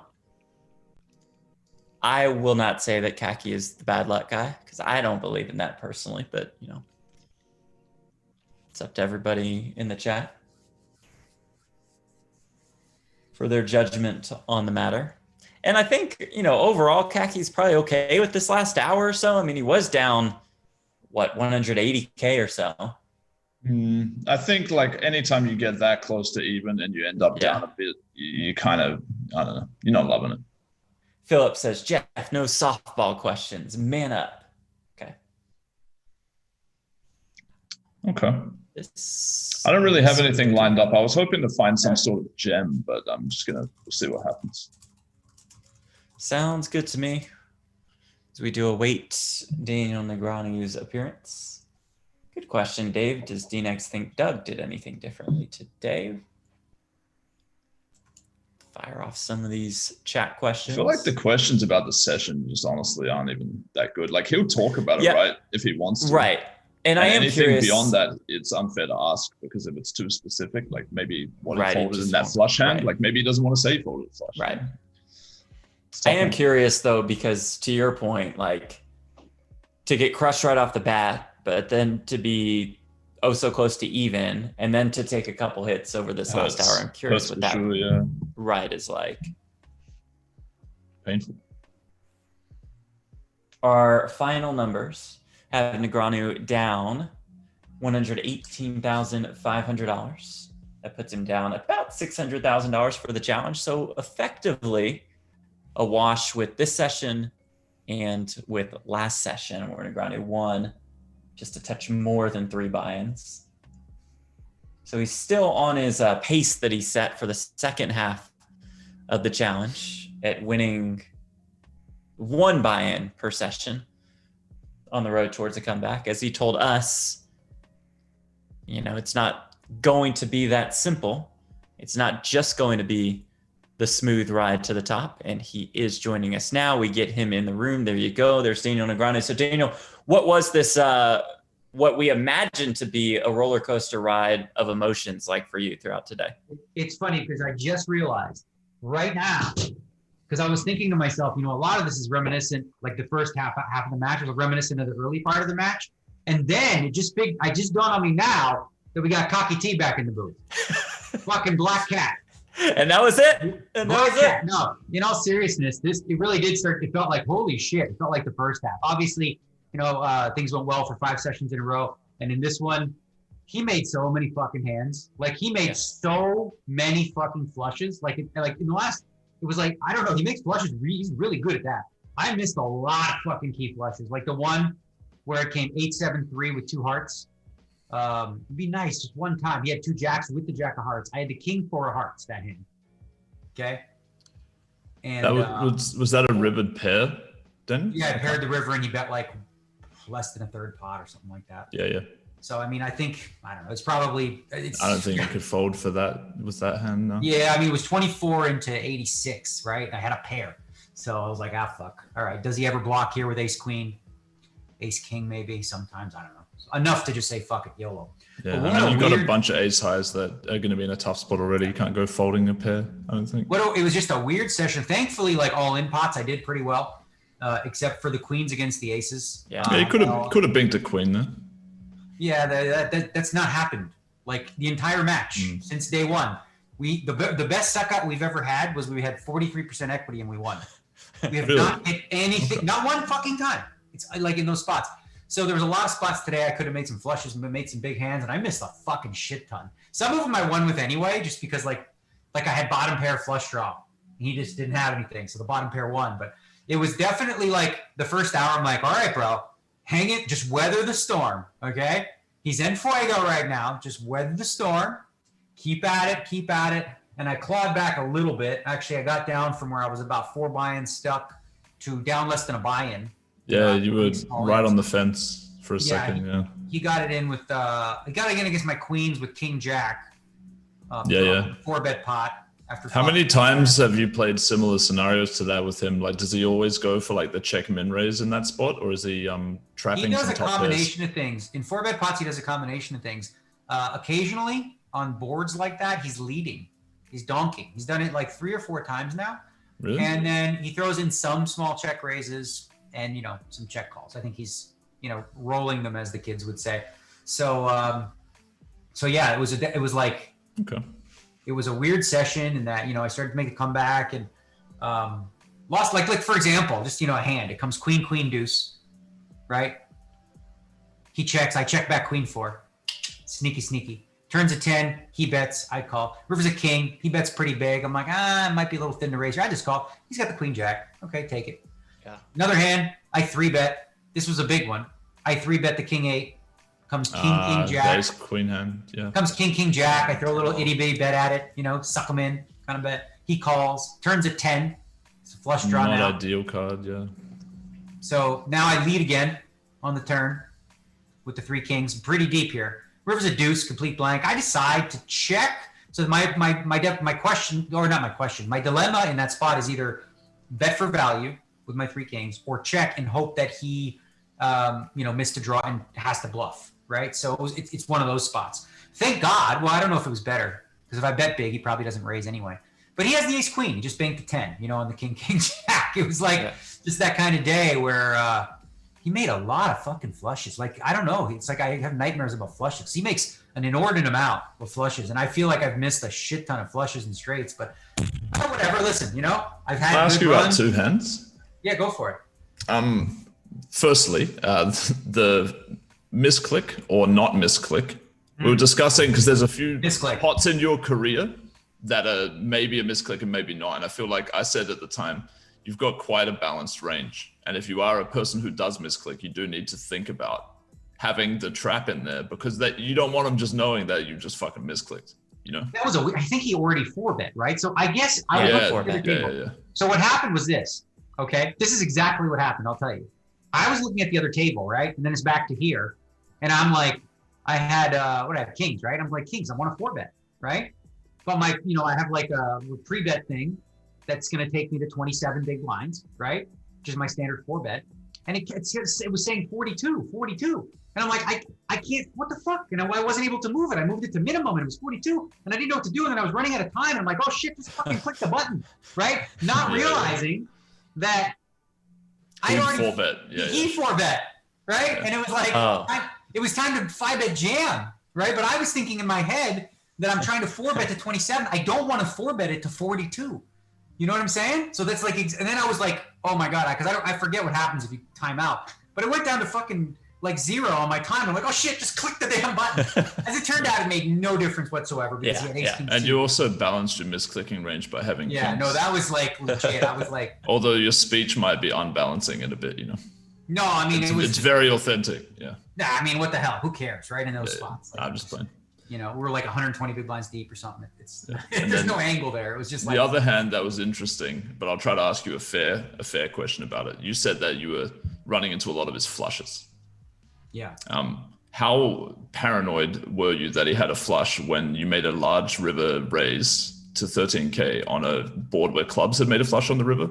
I think the river was the king of clubs, and he jammed for 45 or 50K more over that raise. Were you very paranoid that he had a flush then, or were you thinking something else? Because you were time banking a bit on the river, but maybe you don't want to say what you had. That fucking hand was bonkers, by the way.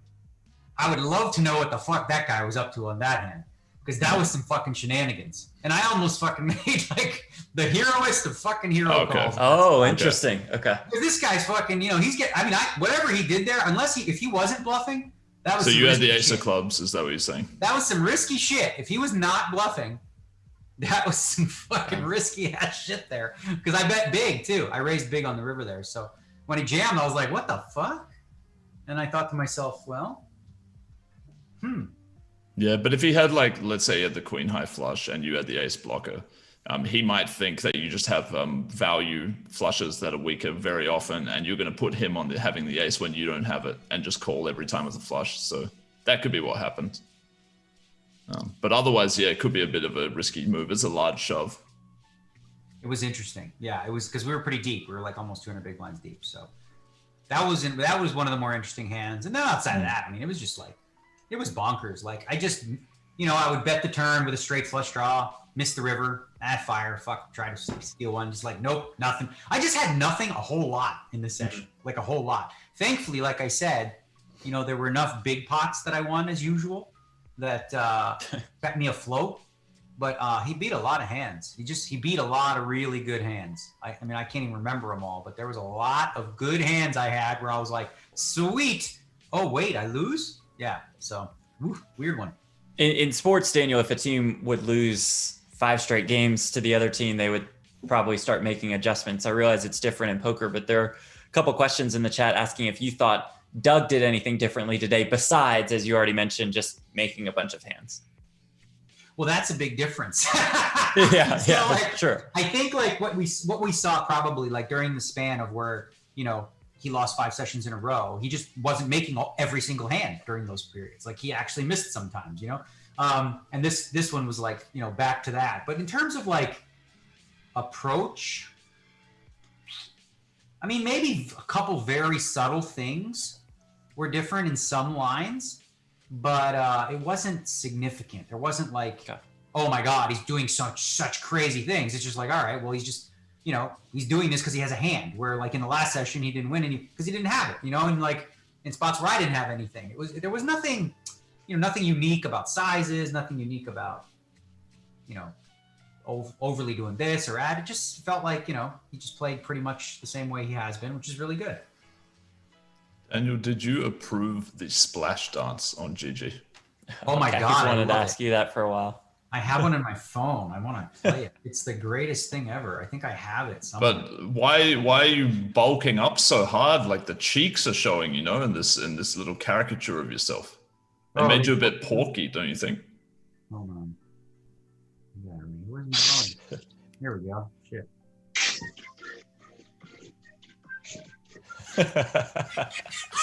Woo! That thing's the greatest. So you were part of the process on that development, were you? They showed it to me before, obviously. I mean, Okay. I didn't develop it. I'm not a developer guy. I have nothing to do with that stuff. But yeah, I think it's pretty fun. It's tilted many regs, I'll tell you that. I'm glad. Well, that's kind of like awesome. Well, and you know what happened originally when they had the splash pot thing? It was triggering too often, like pot size wise. So then it was like people were just going nuts because it was like nonstop. And then they sort of now it has to be like a decent, like maybe 150 BB each or something like that. Yeah, I think it was triggering a little too often. So yeah. Okay. What about Bitcoin? Any thoughts on that? Are you in? You out? Yeah. What do you reckon? Man, listen, I follow the nerds, bro. All the fucking nerds are talking Bitcoin. All the fucking nerds. Every one of the fucking nerds at the World Series of Poker. Like the fucking hardcore nerds. Not just like, you know, nerds, like major fucking nerds, like who know shit about money because they fucking, you know, pocket protector. Don't fucking tip $1.85 when you can tip $1.72. Wow, fuck. What, you know, what is this? Like super fucking nitty guys. All of them did it. And I remember everyone's got their Bitcoin story, you know, where you could have had infinite more, yeah. Yeah, well, I mean, I remember talking to my guy during the World Series. I was going to say Bitcoin. It was at $800 at the time. I said, let's get 100 of those Bitcoin things. Okay, and he says, well, let's just wait, you know, and see when a good time to buy is, when there's a dip or whatever. I'm like, I don't know. Okay, wait 2 months. It's 84 fucking hundred already. You know, so I got in at 16K. I got in at 3K. I got in at 6K. I've got some at 9K. So I'm kind of all over the map with it. I mean, I'm obviously up and I'm doing pretty good with it, but for me, it's like a long-term hold. I'm no expert, but I don't care. That's the way to go. The daily swings, I don't like look at every day. Like, well, I do look because now it's been going nuts, but it's like whatever, you know, it doesn't change anything for me because I'm thinking long-term it'll go. I'm hoping it goes to like 200K, you know, I don't know. Then if it goes to 200K, I'll sell a decent chunk or some of it. And don't sell, bro. No, at some point. It's like that moment in the Matrix, you know, when the time comes, you won't need to sell. I will say the one thing that's cool about Bitcoin, because what we've seen, obviously with COVID, right, especially in the United States. Infinite inflation, yeah. Well, with COVID, one of the things we saw was a lot of players, like in private games, private apps, or whatever the case may be, playing amongst themselves. Mm-hmm. And, you know, there's no central person, there's no like, you know, organization. You don't want to run that through a bank either. I mean, it doesn't. So they're basically all just settling up with Bitcoin. So like, you know, they'll have a tally at the end of the week. It's like, okay, you owe 30,000. You owe 50, you know, and they're doing it based on Bitcoin transfers, which I think is really, so I'm actually seeing Bitcoin being used for its kind of like actual purpose, which is, you know, money. And not getting fucked by a middleman, yeah. Yeah. Have you seen the flip and goes that GG has started to run? That's Kaki's Kaki's idea. No, it's not my idea. They did it all on their own. I'm just saying I independently had a very similar idea, as other people did, like Rob Young mentioned. Because it's a good concept to just like tournaments are too fucking long. People love the late stage of the tournament. It's where all the fun is. How about skipping and getting there straight away? Everyone can get behind that concept. GG's just the first to execute it. They did a really good job. Yes, they did. Absolutely, as always. So definitely was excited to see them roll that out. And I'm kind of glad this match today's over because it started to trend back down to like the last 20, 30 minutes again. Where I'm like, head spinning. So was it kind of in the cards for you to have today be the shorter session of the week? It depends. Like I'm looking to play around 2,000 hands a week. Right. So, you know, if that would mean playing like 650 tomorrow or on Friday, but we'll see how it goes. Typically, I don't like to play as long when I'm losing because, you know, it's just more frustrating or whatever like that. But you know, today I was like feeling really good. I was in the groove. I was only down 30,000 at one point. I'm like, all right, let's go for number 6. Let's try to eke out a win. And then it started to slip away and a couple of those key spots. The fucking King 4 hearts. I was like, come on, baby. I deserve this motherfucker. I was thinking I deserve. Yeah, it was the deep table too, right? Yeah, I'm like, I deserve this fucking card. I deserve it. Like the King 4 hearts, 8-7-3. Thankfully, I didn't go bonkers because, like, I mean, you know, it's a hand I could have barreled 3 fucking times if I wanted to, but I chose to check that 9 on the turn. It didn't feel like it was a good card for me. And luckily I did because he had 2 jacks with the Jack of Hearts and he was not going anywhere, which is great because like, I think if a heart came because he had the Jack of Hearts, yeah, for sure, it would have been really tough for him to get away, you know, and give me a flush there as he played. He might have blocked and then been in a very hard spot against the raise. It ends up being like not a bad hand to call. Oh God, he has the Jack of Hearts, right? The Jack of Hearts represents a really big part of my value range, you know, so I don't think you can fold that. But I was just thinking, you know, it'd be nice to snap this one off. Like, listen, you know, I did win some key pots where, you know, I had over pairs against his top pair and things like that. And it's just a game. But overall, like, you know, thinking about my play, I can't think of any hands where they were like, oh no, oops, I don't want it. I want that one back. There was none. Like the king 8, I bet flop, and a bet turn, check call the river. I can't fold 3 kings there. That's insane. I was like, I was trapping. But then he bet so big, I'm no longer really trapping him. Yeah, it's a tough one. I don't know how often the turns a bet. That's the only thing I'm not sure about. No, but it's obviously a bet at least sometimes. So you should see what I rolled. Oh yeah, nice. You got the dice out. Bet. You rolled what I rolled. Huh. I was gonna ask you because I actually just don't know heads up that well. Like, so king jack offsuit, it's a standard auto call to 4-bet, or is it just like a low frequency flat? Where he called against your queens with the king jack off. Do you happen to know? Yeah, I just guess. No, I don't. King jack do you think it's a call? Like, I don't know. To me, I would just guess that that's a fold to a 4-bet, but maybe it's sometimes calling. I don't really know. I mean, listen, everybody plays a different style. Everyone has different ranges that they choose to do. What the solver would say, I guess it depends on how you're constructing your ranges and, how your defending range is in those spots. Like, I don't know. I'm not a solver. So like, I actually don't know, but I don't know. No idea. Okay. Poker studying tonight or hockey and wine night? Definitely hockey night. No, I don't think we haven't been doing the wine. I've been doing the wine for a while now. Probably hockey. Make a little video for tomorrow. There might be some more cursing in this one. Yeah. Because we had some pots go the other way. And probably do a review session tomorrow evening, maybe tonight. I don't know. We'll see. But the review sessions have been shorter because now, like, I don't need to focus on a lot of the like mundane small pots. So I can just pick, the 10. We look at all the 10K pots or bigger and kind of go over anything that we saw there. But really, like, to be honest with you, there's not a lot from this session that I'm going to be like, oh, can I see the solve on this? Like, I want to know, because I really don't have any that stuck out as being like all that perplexing. Actually, there's one that I definitely want to check. This one was really interesting because we were uber deep. All right. Oh, yeah. I think I had the wrong suits to call, but I think the concept is good. Do you want to tell us that one? Yes. It was like the board was queen, jack, 5-3 with 2 hearts and 2 spades. Okay. And the river was a king of spades. No, that was a different one. No, this was a 2-bet pot where I check called the flop. The flop was queen jack 3, queen jack 5, queen jack 5 flop, turn to 3. Okay. He overbet the turn. Yeah. What do you got? He actually, what the fuck? Never mind. I think he 2x potted the turn. Okay. I have king 9 on the queen jack 5-3. With a draw. What's that? No, I didn't have a flush draw. I had one of each, which is probably really the wrong combo to do it with because I'm blocking 2 flush draws. But the thought process behind calling there with king 9. First of all, king 9 can be the best hand, right? Yeah, I tried one of these things once in a very similar spot. I looked at the result and it was like never, because they're bluffing ace deuce and ace 4, so it's like. Well, but there's other added bonuses potentially where, by calling with that hand. He jams the river on a 10 and you have the nizzle. Yeah, the 10 is like a really good card for him, if he happens to be bluffing. But in hindsight, I think the bet side, I think he bet 2x pot because we were really deep.